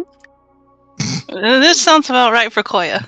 I appreciate that both of the 2 who are like really bad at it are helping each other. They're learning. They're learning. They're Oh, practicing. now listen here. I have proficiency in this. Oh, goodbye, Amy. Okay, but you don't have a negative in int, though. No, I don't. But this makes sense for me. So roll 1, 2, or 3. 3. 3. You get 1 radiant pellet. Hands it over to Trixie. Trixie will Oh, give a high five and a thank you. Do we have a link to that loot sheet?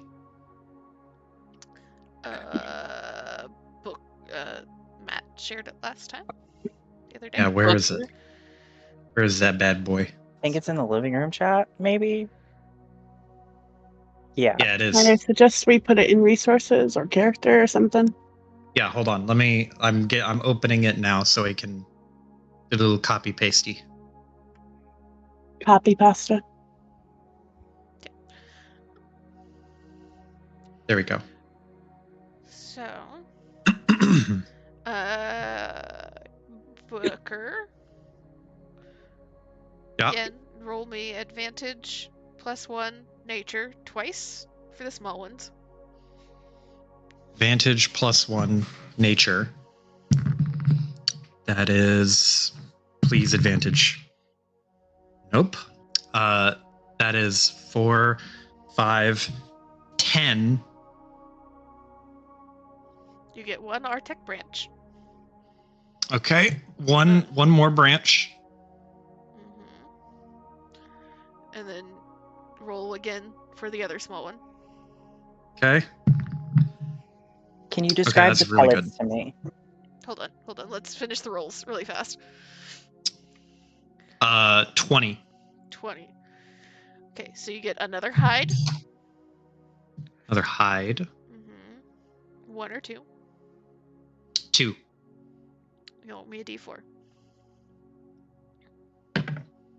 1. And another pellet. Okay. I can't get mad at this D4. It rolled good on damage rolls for daggers, so that's fine. And then roll me one more advantage +1 for the elder.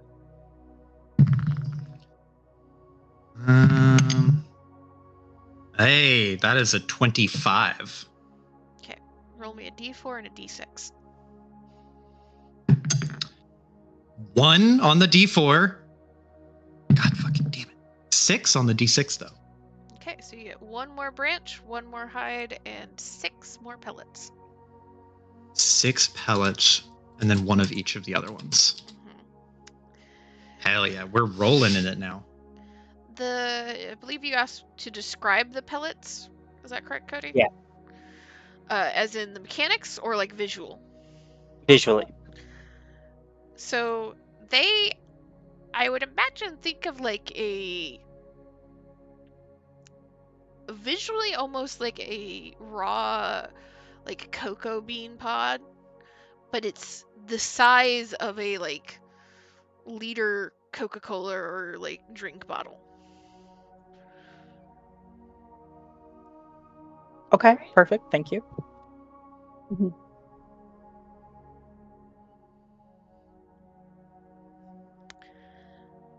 So you have your collection of hides and pellets and branches that you've managed to harvest from these Artuks. As this is happening, and everybody that is not harvesting or finishes harvesting before the others is kind of sitting down and catching their breath, you notice that Crux and Blastomoff have very quickly come up to each other and are not sitting down. They're both standing, but that's not necessarily unusual for GIF. GIF tend to remain standing when they can, because it takes a lot of energy getting up and down. So they're just planted talking to each other very quickly back and forth. And though it is in common, GIF pretty much exclusively speak and write and read common, though some of the more esoteric and secretive things are in their old language. You're not quite catching everything that they're saying, as there is so much what you assume is slang and jargon back and forth and back and forth, that you know that these are old friends, old crewmates, in fact. And they seem to be talking about, well, some adventure they had in their years past, and comparing it to now, and giving each other a little bit of shit back and forth. But they both are rather jolly and happy, despite Crux being singed in more than one place. And Blastomoff, well, Ori and Finn, you know that you guys have been out in this fucking planet for days now without really getting to like stop and rest. It's the first time that it seemed to have been relatively calm enough that you can sit down and fully catch your breaths. But he seems right as rain all of a sudden when his old friend shows up.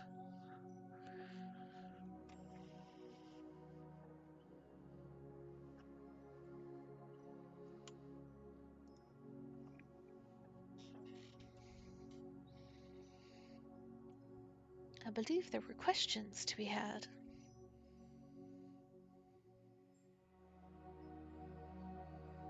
As Joe has gotten distracted by spreadsheet.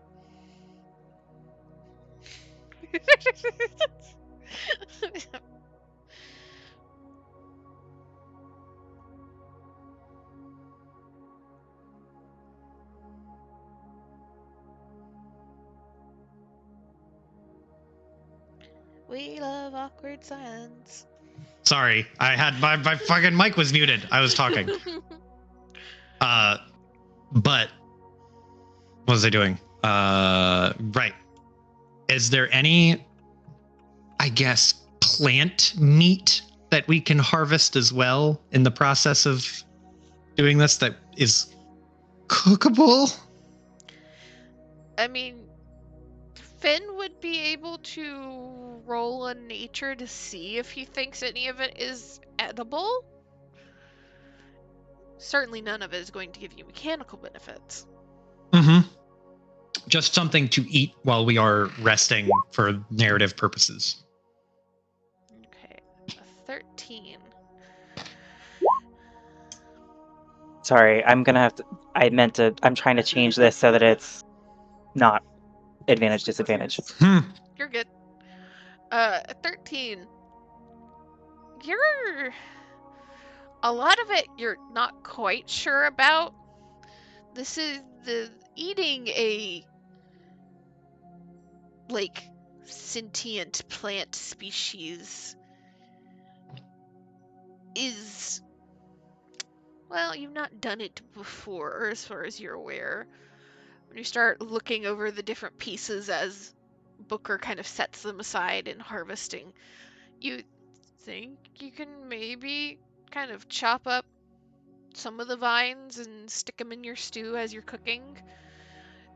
Maybe it'll come out kind of like radish or beet-like.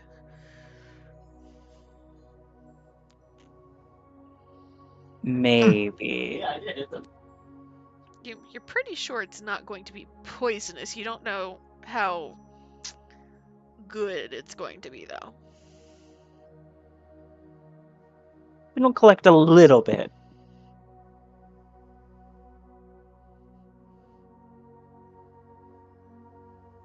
Not like enough for like a whole meal, but like either something to add or like a side. Some seared Arctic medallions. Yeah, that sounds good.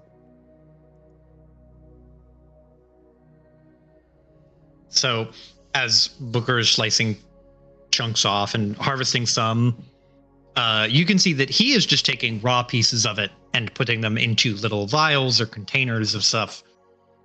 And to use the radiant pellets, you just eat them, right? You just eat the radiant pellet.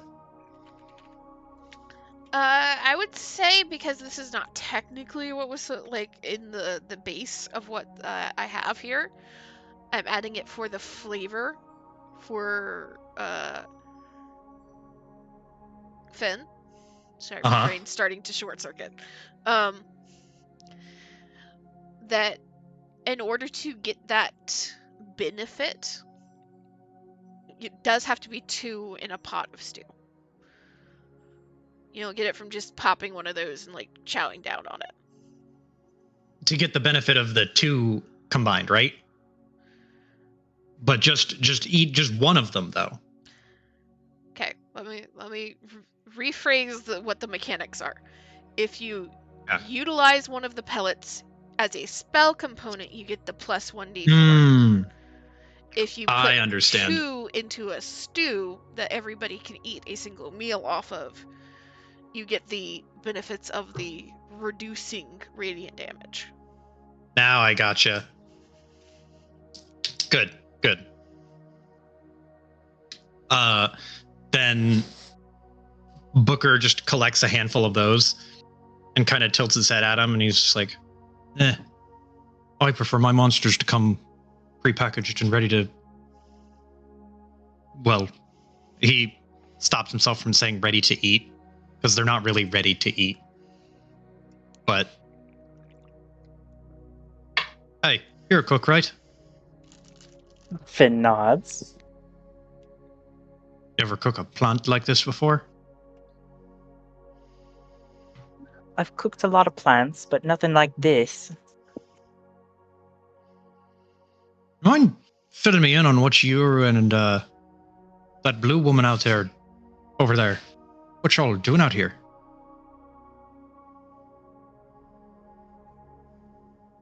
Please hold while I confer with notes.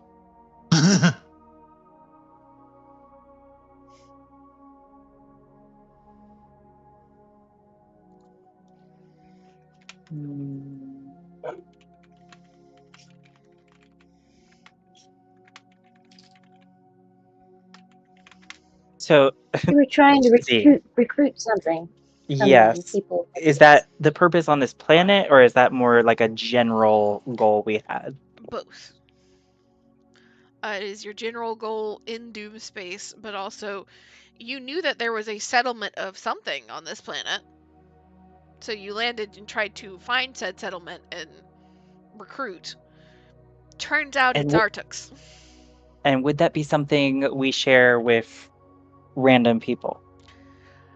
Not necessarily with random people. It would be whether or not Finn would put 2 and 2 together, because Blastimoff has told you that he's waiting on a friend, Commodore Crux, to Oh, show okay. up. The other GIF. Mhm. Okay. So then Finn would relay that information, and we found them, and points to the plant people.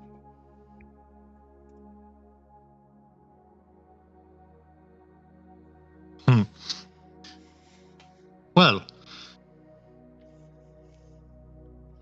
not sure what to make of y'all.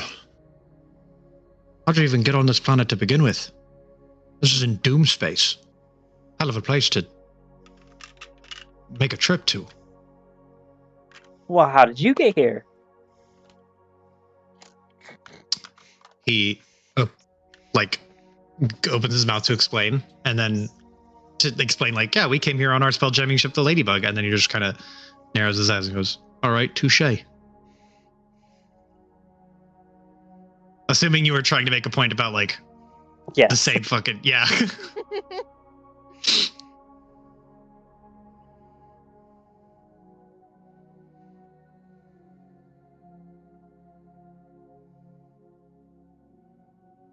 Is Z, was there anything wrong with their ship?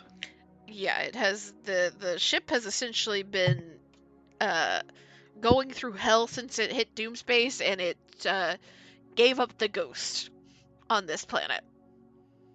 Gotcha, And gotcha. the only people left of the crew are the 3 of you.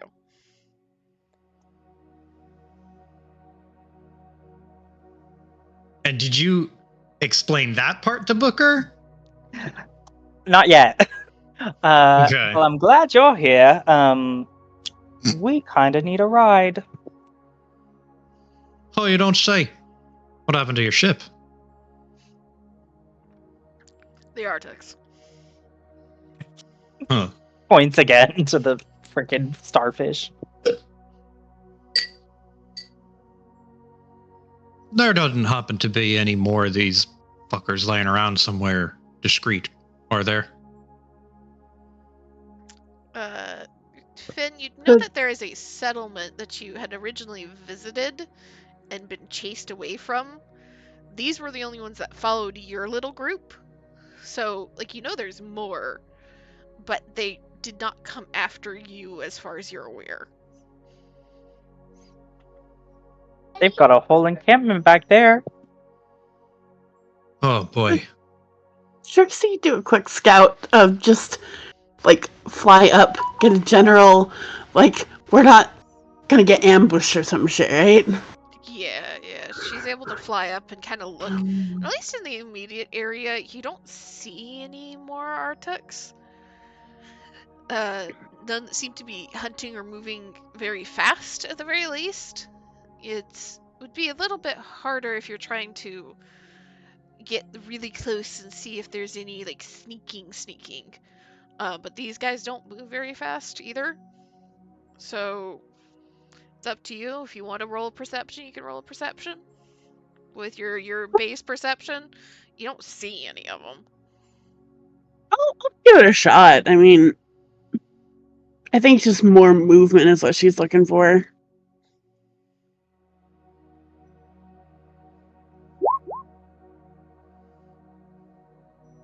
Okay, so you're kind of looking around, and you don't see any Arctics. You don't see any what you would assume would be kind of hunting party-esque. You do see movement of something large through tree and underbrush towards your west, but it doesn't seem to be coming towards all of you. It just seems to be kind of like moving in its own direction. You can't tell exactly what it is hidden underneath the canopy. Mm.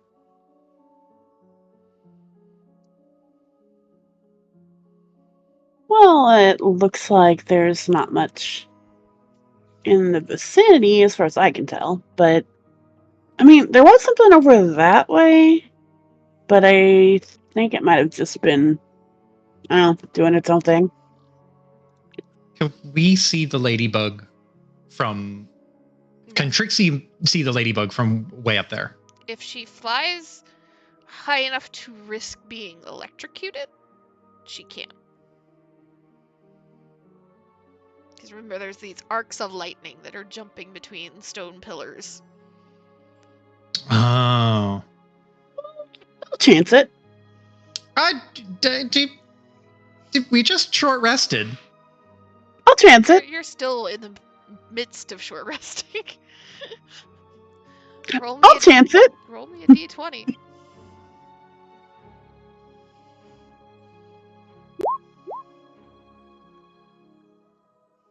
Well, Give me a Oh, dex God. save. Okay.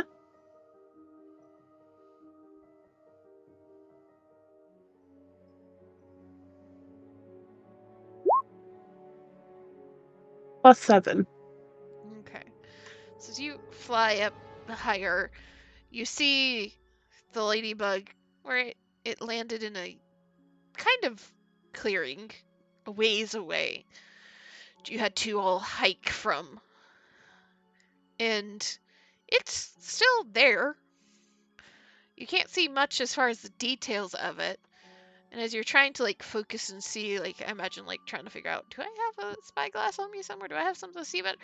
You just feel all the fur and fluff around your neck and on your abdomen start to stand on end, and instinctively you dive right as a arc of lightning just streaks right through where you were a half second earlier. Whew. That's more accelerating than I'm ready for. Maybe I shouldn't do that again. Booker just gives you the most blasé, flat look, like, yeah, no shit. Keep it grounded. Don't want to fry my first mate. Unless. No. No frying the first mate. She's just smiling. She's just joking. So you really do care.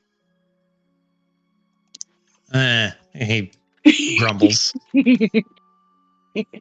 I forgot to do this, but Booker will use his little magic tether and warp all of his daggers back to his belt.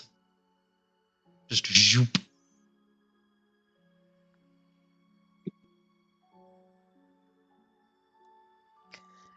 But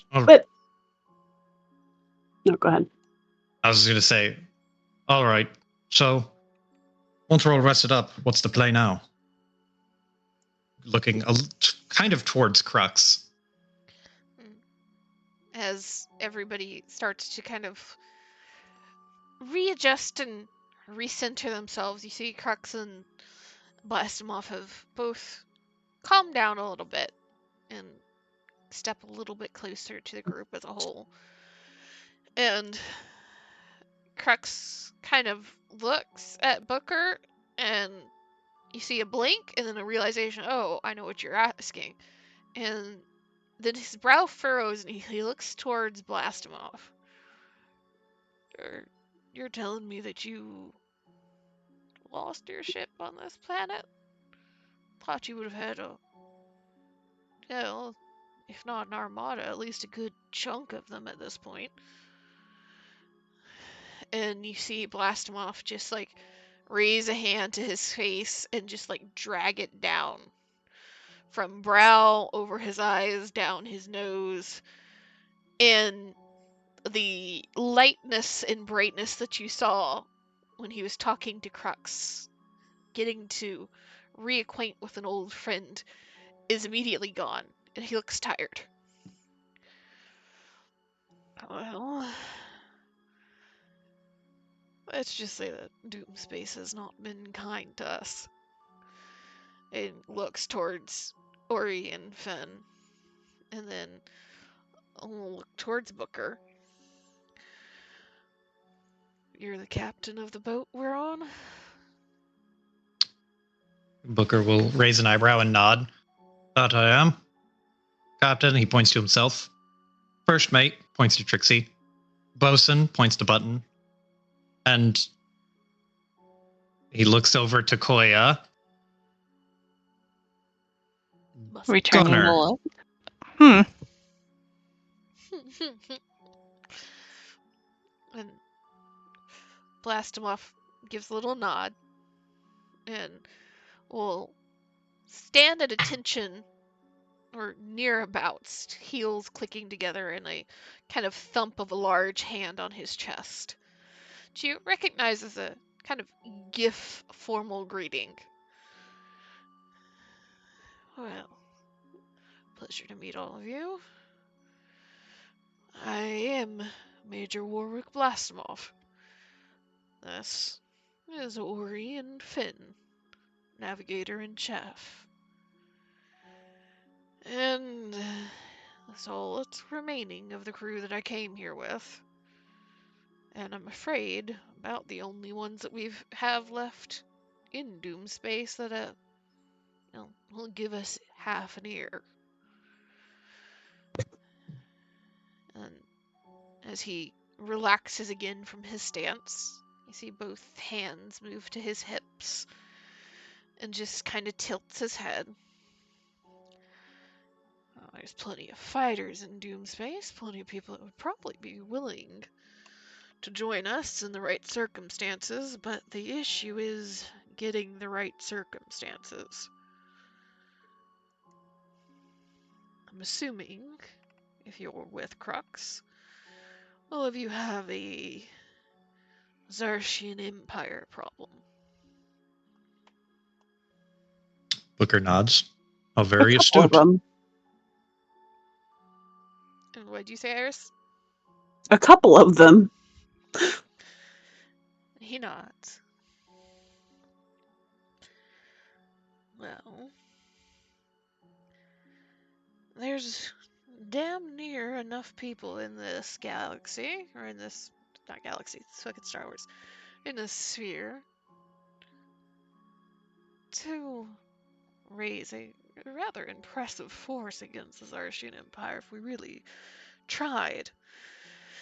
However, the only thing they like more than fighting, ships and weapons. Which you'd think would be beneficial, except the damn Merkins got their hands on this sphere first. And this should ring a couple of bells. I remember the term Merkin. There was a Merkin who was involved with the sabotage stuff. on. Yeah. So do you remember what Merkins are, what they are known for? I want to say that they were known for like wheeling, dealing, and conniving. Pretty much. This is basic knowledge everybody in the party would have except for Koya. Because I doubt Bodhi had to deal with Merkins very much.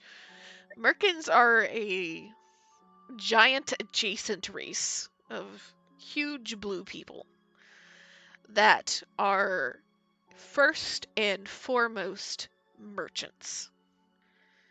They think in nothing but gold, silver, and trade. And are like fucking iron fisted with their trade. They are some of the hardest people to work with, but also some of the best people to have on your side if everything is benefiting them as well as you. But they also will immediately stab you in the back as soon as the deal is no longer productive for them or becomes less productive than they'd care for. And blast him off. Just you see him kind of pause and scratch at some scruff of hard, wiry hair that sticks at the bottom of his chin. Well, from what I understand, it's been a long time since I've been to Doomspace last. But in that time frame, a couple of merkins got here and established themselves. And essentially single-handedly took control of the selling of all spelljammers and spelljamming helms in the entire sphere. Which means that everybody in the sphere is either trying to get on their good side or so deeply indebted to them they can't do anything. And there's one merkin, the head of it all, a chap named Vokath. Vokath. And Trixie, you know that name. Button would also know this name. Yeah. How do you spell That was- Merkin? Mercane. Okay, so it's not like a merkin. I don't know what you said. There can be a singular merkin, but the merkin is also the race itself. Oh yeah, merkin is a word. Yes. What does it mean? What does it mean? Google it. Okay. Am I unknowingly saying something very racist or something? No. It's a funny word, but not racist at all. Okay. You made me very, very anxious for a second.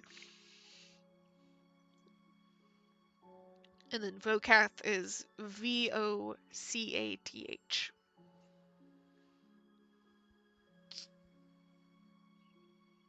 Vocath was Vokth. Vocath. VOC. Vocath.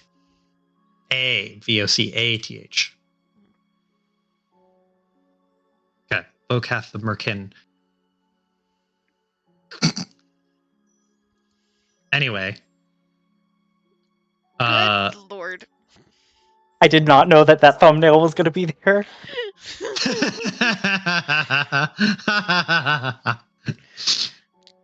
Normal spell jamming hours.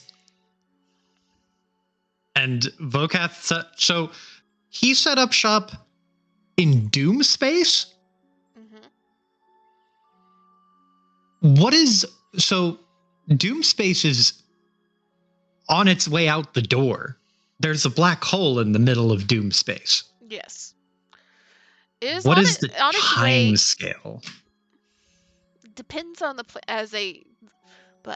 depends on the planet, depends on the group. As a whole, we're still talking another 60, 70 years at the very least. Okay. So I was thinking of it in like weeks. No. It is Good to know. within the lifespan of most everybody that's in Doomspace currently. Perhaps feeling more pressing to the long-lived races, because what is 70 years to them? It's like 2 weeks to them.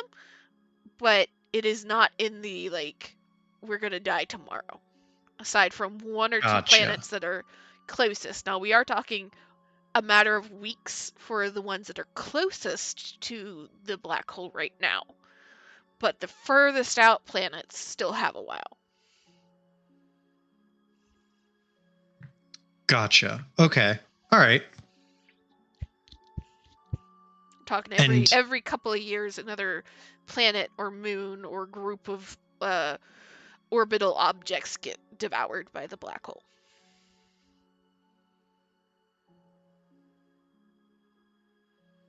what he set up shop for selling all spelljamming related stuff?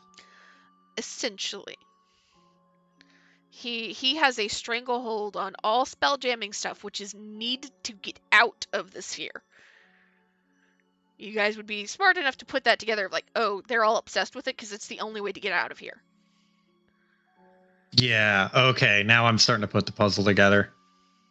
And he has a less of a stranglehold, but a significant influence over weapons trade within the sphere.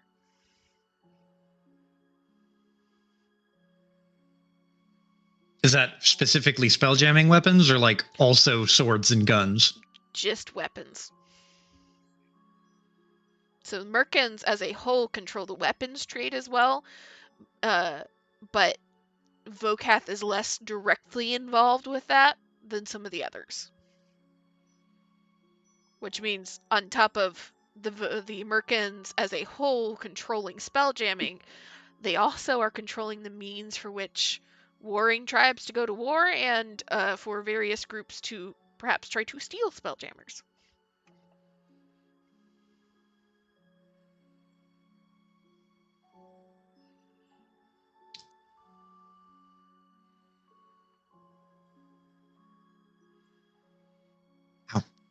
Okay, sorry, I'm trying to take up the task of note taking You're good. while I'm Amy is gone. very distracted by this shit that Cody posted. I'm so sorry. Every time I look to my other monitor, I just like accosted. I Googled it very quietly and was like, well,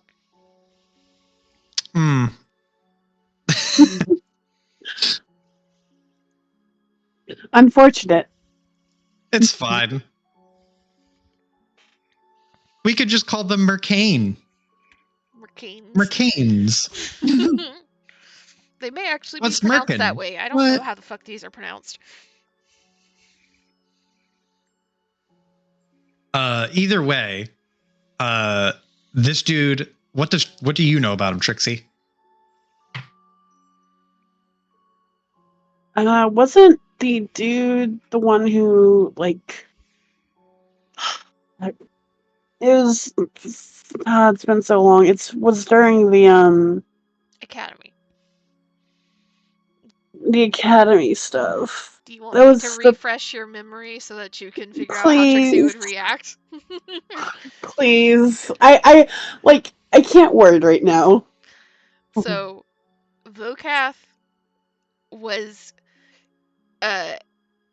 seemingly the mastermind behind the various attempts at sabotaging and attacking the academy. Seemingly Oh, so behind... he specifically was behind it. Yeah. It wasn't just the one. I was thinking it was just the one. I didn't realize it was, or I didn't remember that it was all of them. Yeah. So he was... There wasn't proof that he was behind all of them, but there was an implication that he was behind all of them.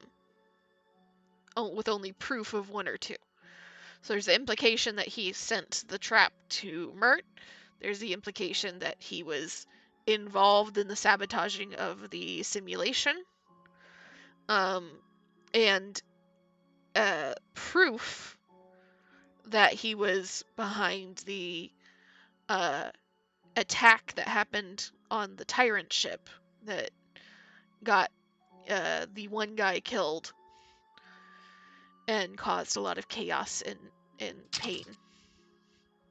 And ended up with the 1-3 Crane guy going to jail, and Micken being like, yeah, they tried to approach me too. I said no, because I didn't want to deal with that, but it was really sus. Though it was all through middlemen.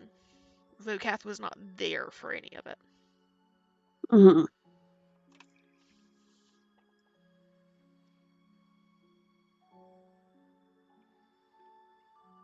Hmm.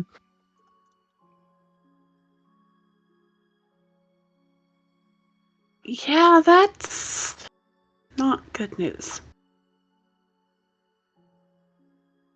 And what was it that fucking names, man? Hold on. Nope. Blastomov? Yes, Blastomov. What was it that he said? He's like, that he said leading up to the discussion of Vokath. Was essentially telling you that he's been in Doomspace trying to recruit people, but because they don't really care about doing good outside the sphere because they can't get out of the fucking sphere, that the real issue is trying to create conditions in Doomspace that would get people to join. With Vokath probably being the most important person to deal with. Gotcha. Okay. So if we wanted to rally anyone, we have to deal with Vokath. Yes. And this planet, is this planet all starfished because of Vokath, or is that a separate thing? That's a separate thing. Okay. There's a whole bunch of different races and species within Doomspace. Some, like the Arctic, are very centralized. Some are more spread out. Some of the planets and moons have more like cities and stuff. Some don't. So it just really depends on where you are. It just so happens that this one is, because of how harsh this planet is itself, just about the only sentient species that can live here are the Arctics. And the Arctics Gotcha. are by nature aggressive to non-Arctics. Okay. Well, So, quick question, just so I'm making sure I'm on the same page here. We would have to convince him to join our side, or we're trying to convince people while he's also convincing people. You haven't figured that out trying yet. that's the Okay. plan. That's what I was wondering. We're probably, I'll be real, we're probably not going to convince Vokath to I suddenly don't think take so up either. arms to be a good guy. It's going to be put Vokath in a hole and bury him, and then we recruit people. Or we you could recruit people also out from underground. participate in the arena of blood. He kind of gives people an audience and attentions for doing that. The what? Huh? Kind of like this gladiatorial arena thing. He rarely leaves his base orbiting one of the 9 moons. I think it's named after him or something. Arena of Blood? This is Are you something. scared? Go ahead. She just said, yeah, but you don't seem like you're scared of blood. Not scared of blood, just a little surprised there's a blood tournament out here. So, this is something that all of you know of, though to varying degrees of familiarity. The blood arenas are a series of gladiatorial arenas that go throughout space in multiple crystal spheres. It takes a lot for a gladiatorial arena to be acknowledged as one of the select blood arenas. They are considered some of the hardest and most prestigious gladiatorial places of combat. And there's even rumors that as you progress through the arenas of blood, if you so choose to go along that pilgrimage, that there's secrets and powers that may come with being able to beat the champions of each arena.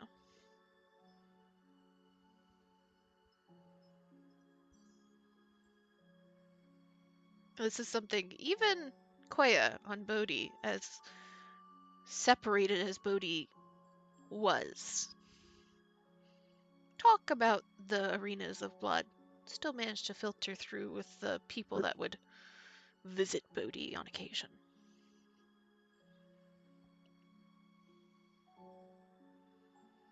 And above table, there are at least one, if not two, of the advanced classes that require you participating in the arenas of blood should you want to pursue them. I wanted to ask you about how those work. Does this work as normal class levels? You can, once you have the requirements for them, you can start to take those. So, like, say you're getting level 10, you can take that in place of level 10, and then next level you get your level 10. So you're kind of slotting it in between. Or you can wait until you're 20 and just take them all the way through. So it's up to you. So you're not losing any of your class skills, you're just prolonging how long it takes you to get to them.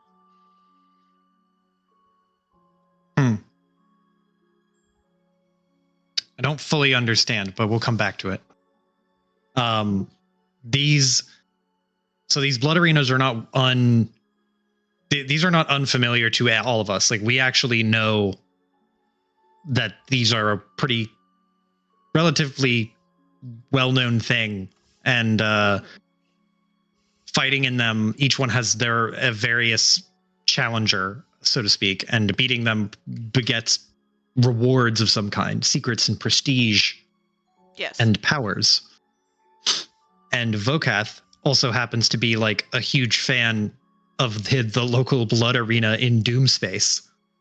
He happens to be more or less in control of it right now. He's in control of it. Yes. Huh.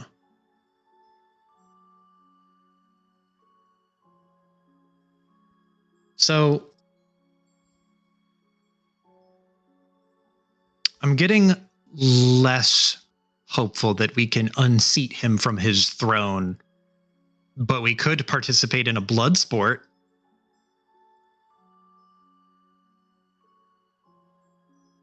What do you say, gang? When you say we, We just really needed a ride. Just a little blood sporting. I mean, if you guys want to stay here.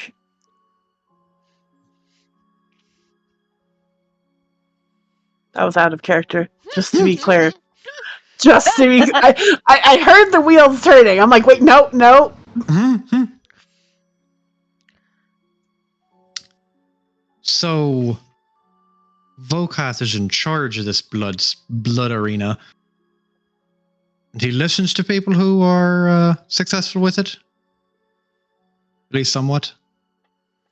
Blast him off, kind of does a little side to side with his head.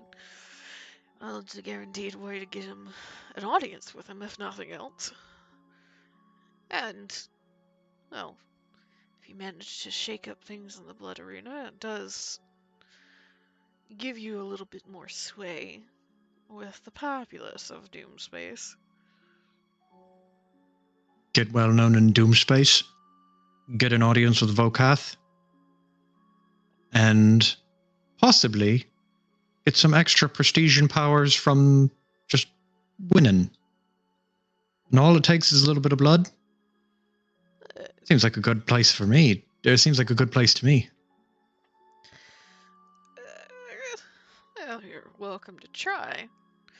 Can't say that it's not the worst idea that you can come up with all this, but I would caution you that blood arenas are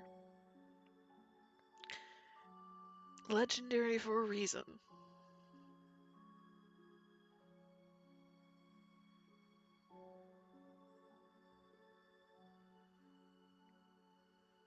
Well, I know what my plan is.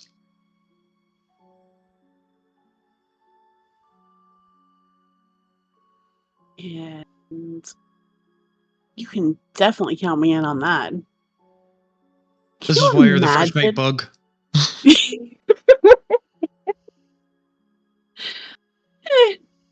I mean, can you imagine telling someone you've been a part of that? Like, just being there is like, oh, that sounds so cool.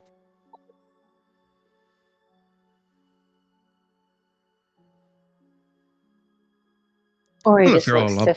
in and blast him off. Not exactly sure who's considered the, well, one to beat in the Blood Arena right now. Heard something about a Braxit being in there. Heard something about space guppies too, but I have trouble believing that.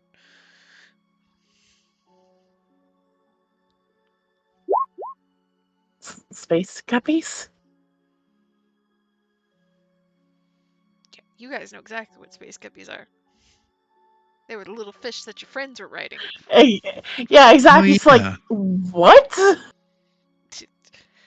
Plastomoff just shrugs. Like I said, I'm not exactly sure what's true and what's not anymore as far as that goes. Just know that the top handful in the arena have been the same for at least the past 5 or 6 years, from what I understand. Hmm. Well, at least it gives us a lot of time to pick up. Or if nothing's changed, that means there's a lot of rumors to pick up from. And even if you don't go into the battles, I can guarantee you almost all of the leaders of the various coalitions will be at the next set of games, which, if I'm getting my days right, is about a week away. A week away, a week away, a week. Sorry. You can't say that just because they're hippos.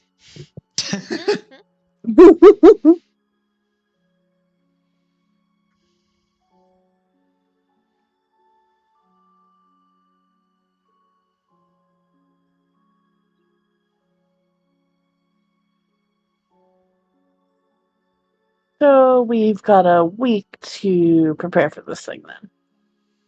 Well, Pair or get tickets to be a spectator.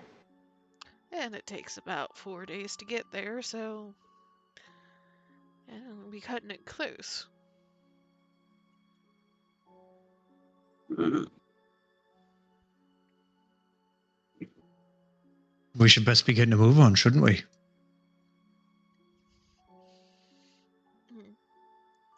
There's a little nod from Warwick, and he looks over at Crux, and Crux just turned his rifle down and was actually kind of leaning on it, just nods and straightens up as he picks up his rifle. Don't gotta tell me twice to get back to a ship. Do we have enough space? Well, I'll leave that to y'all to figure out, because I still got my bed. You have the biggest room. Perks of being a Yeah, you captain. probably Don't even say it. Don't put that evil Look. out there. Crux just looks at Trixie. Well, to be fair, there's a couple of you that have rooms that don't sleep.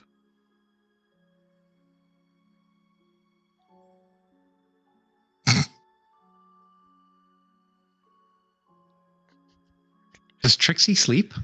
No. No. Oh, You know, I was sleeping last week. liar.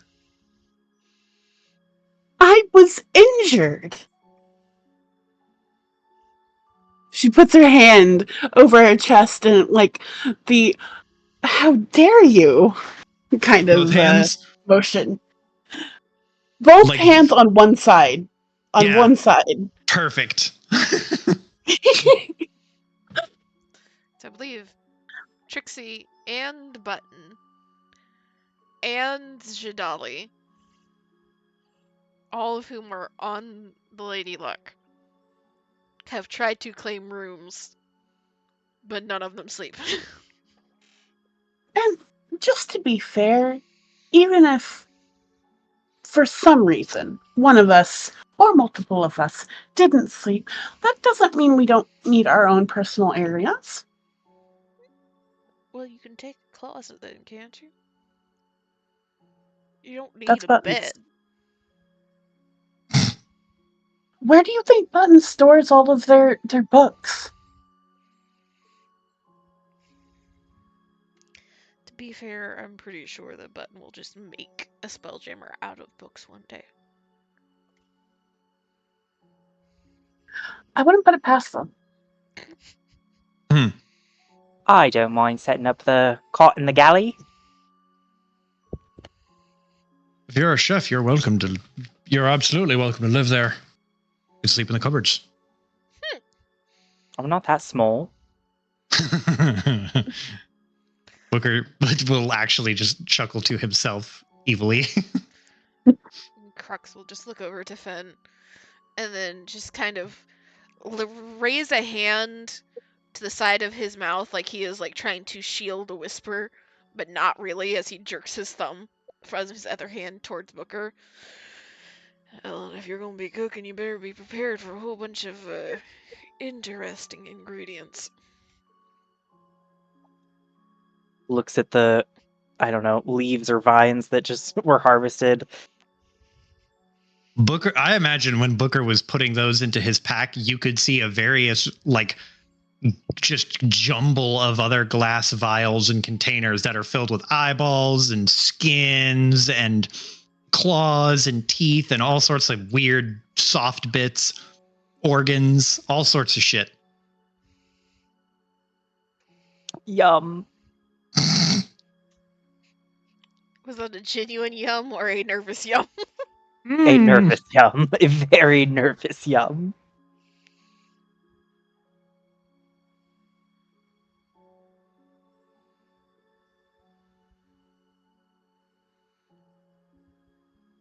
Does your ship's Yeah. navigator need any help? Well, considering we don't really have one, you're hired.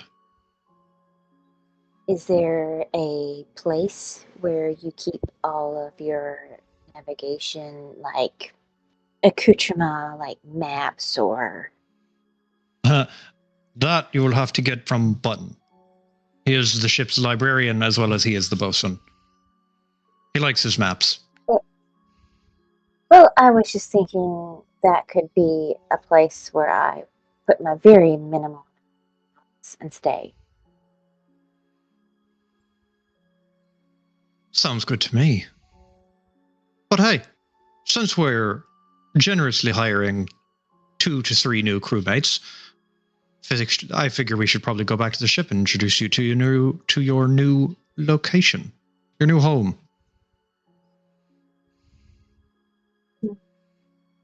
That's agreeable. Blast him off, just kind of like tilts his head, and Crux, you see, starts to grin. Oh, she's a fine ship. Perhaps not as large or fast as you might want. Certainly not from Armada in the old days, but hell, she's taken a beating and come through on the other side just fine.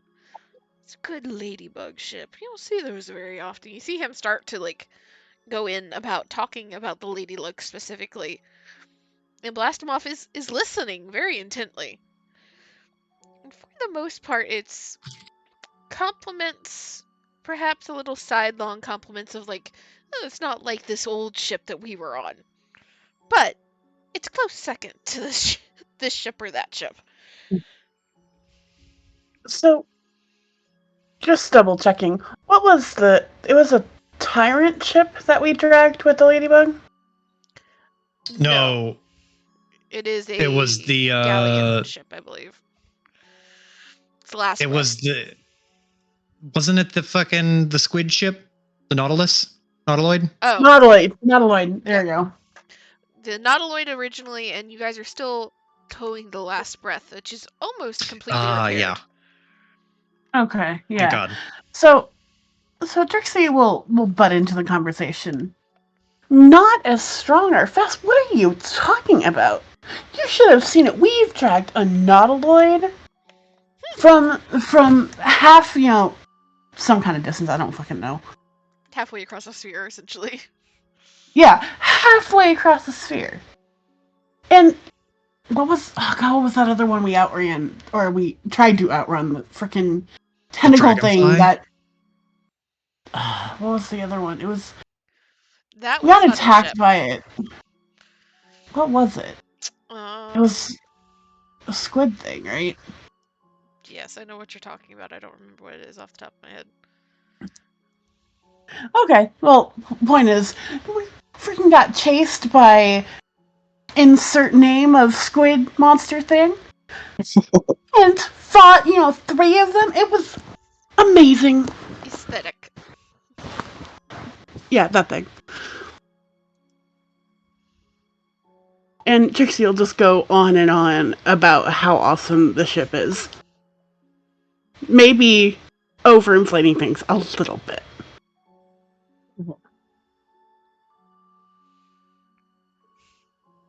Just a little.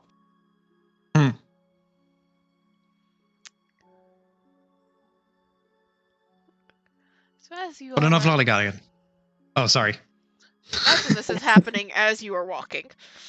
Yes. As you all are walking and making your way through the jungle, and through the forest, back towards the Lady Luck, I need all of you to make perception checks. Okay.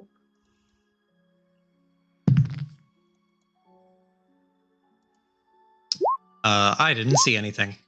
Ha! Nat 20 from I Ori. did. Okay. Finn? Okay. So you all are talking.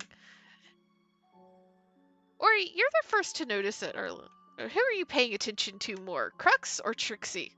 They start to go into this back and forth of like, oh yes, she's a fine ship, but still, you don't understand what this one is, and Trixie being like, no, she's great. Probably just because she is like kind of protective of Blastomov. She's probably watching Crux more, just trying to fill out like she obviously knows that they're friends, but like just kind of watching. So as you're watching Crux and kind of listening to this back and forth happen, you kind of hear something that has you turning your head one way and the other, kind of looking over your shoulder, looking off to the side, and as you see Ori very clearly disturbed, Trixie, you kind of slow down what you're saying and start looking. And Finn, you're tuned in enough to Ori too that you also kind of start looking around. And the three of you hear and feel just a very faint rumbling from far behind you. And you guys have been walking for a good 30-ish minutes at this point.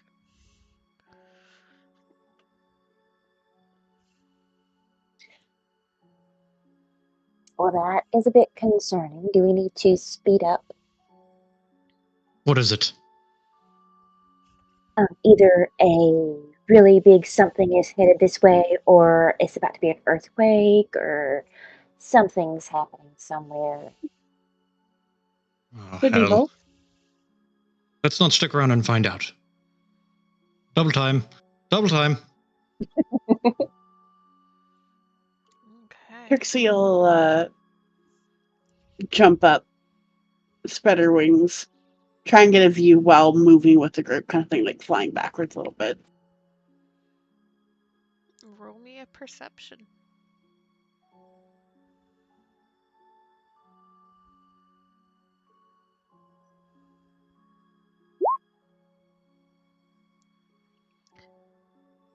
see anything at first, though you do hear that rumbling. It starts to get a little bit louder and a little bit louder, and even as you all are speed walking, the rest of you slowly start to hear and feel very faintly the rumbling. And I will need, as they are walking, a dex check from Koya, Booker, Finn, Ori, and our GIF. Well, that's a nat 1. That's great. A dex save or a check? Or Check. is there a difference? Just a check. Okay. Hmm. From all of us or one of us? Everybody except for Trixie. Oh, that's a 13 for me. Ugh, 3. get it rolling. Koya, we gotta have a conversation about your rolls. 15 plus 3, 15, 16, 17, 18. Okay, Ori's the highest, followed by Booker. Your average is not great, though. So you start moving quicker and quicker. You all start to hear the rumbling and feel the rumbling.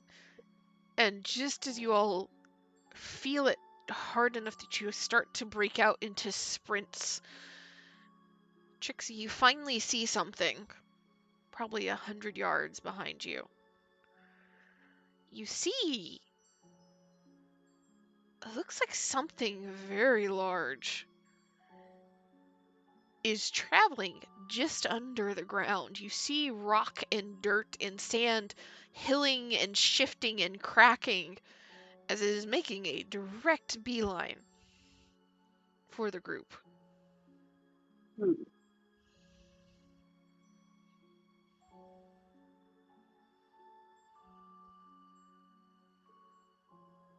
I have an idea. Okay. So it's underground, right? So she Yes. can't see it. She just sees like the ground moving up, right? Yes, currently. You know kind of where it is, but you don't know what it is.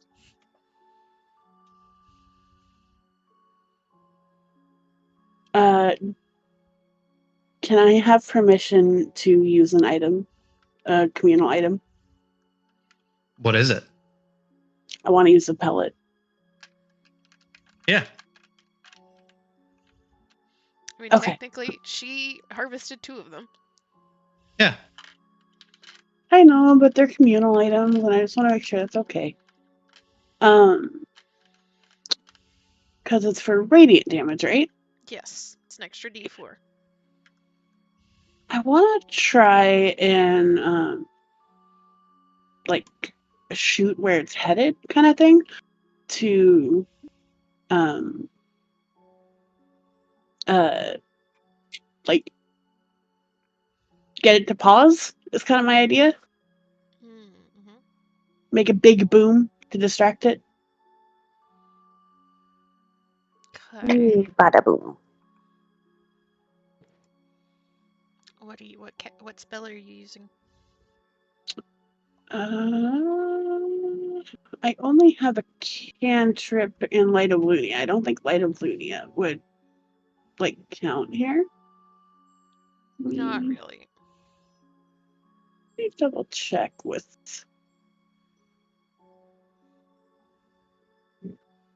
I do believe you have a ranged attack from your scythe. Yeah, that's what I was actually thinking next. It is not reaching out to 100 yards, though. No. I think it'd be more of like trying to get in its line to slow it, and then like stand in a tree, hit the ground, kind of thing.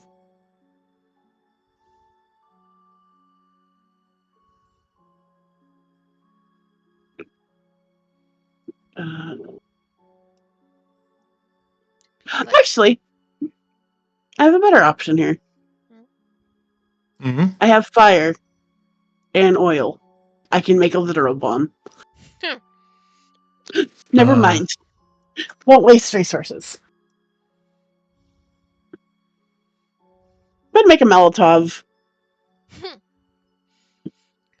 Are you heading back to try and get closer to it to throw?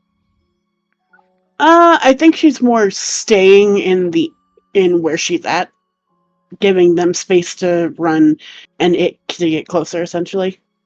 Okay, so you wait for it to come closer until you throw. Yes. Okay. Moves closer. I say you'll have about a. To be generous, because you're flying, a 60-foot at disadvantage, 40-foot at advantage, or not advantage, at standard. Okay. And what kind of check would it be to do this? Just to make it easy, given unarmed. Unarmed? Okay. Yeah.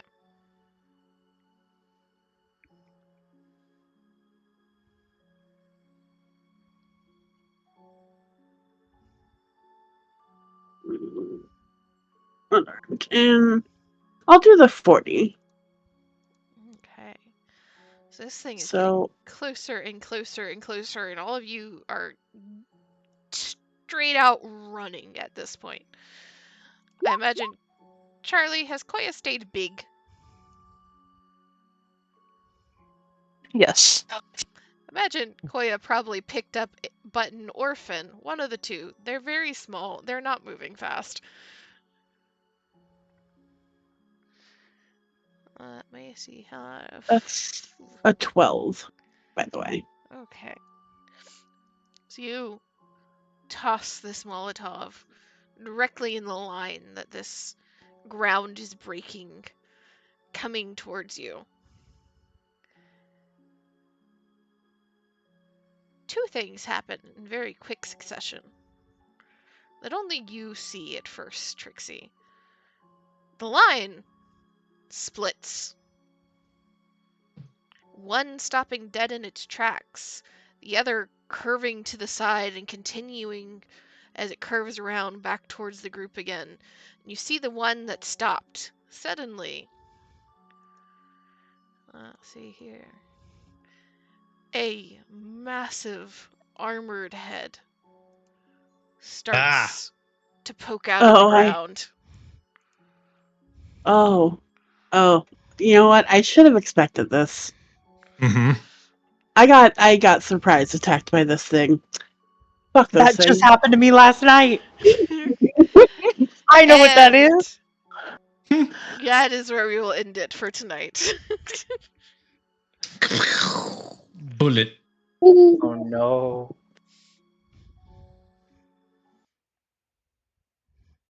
I knew the Baldur's Gate people would have trauma responses.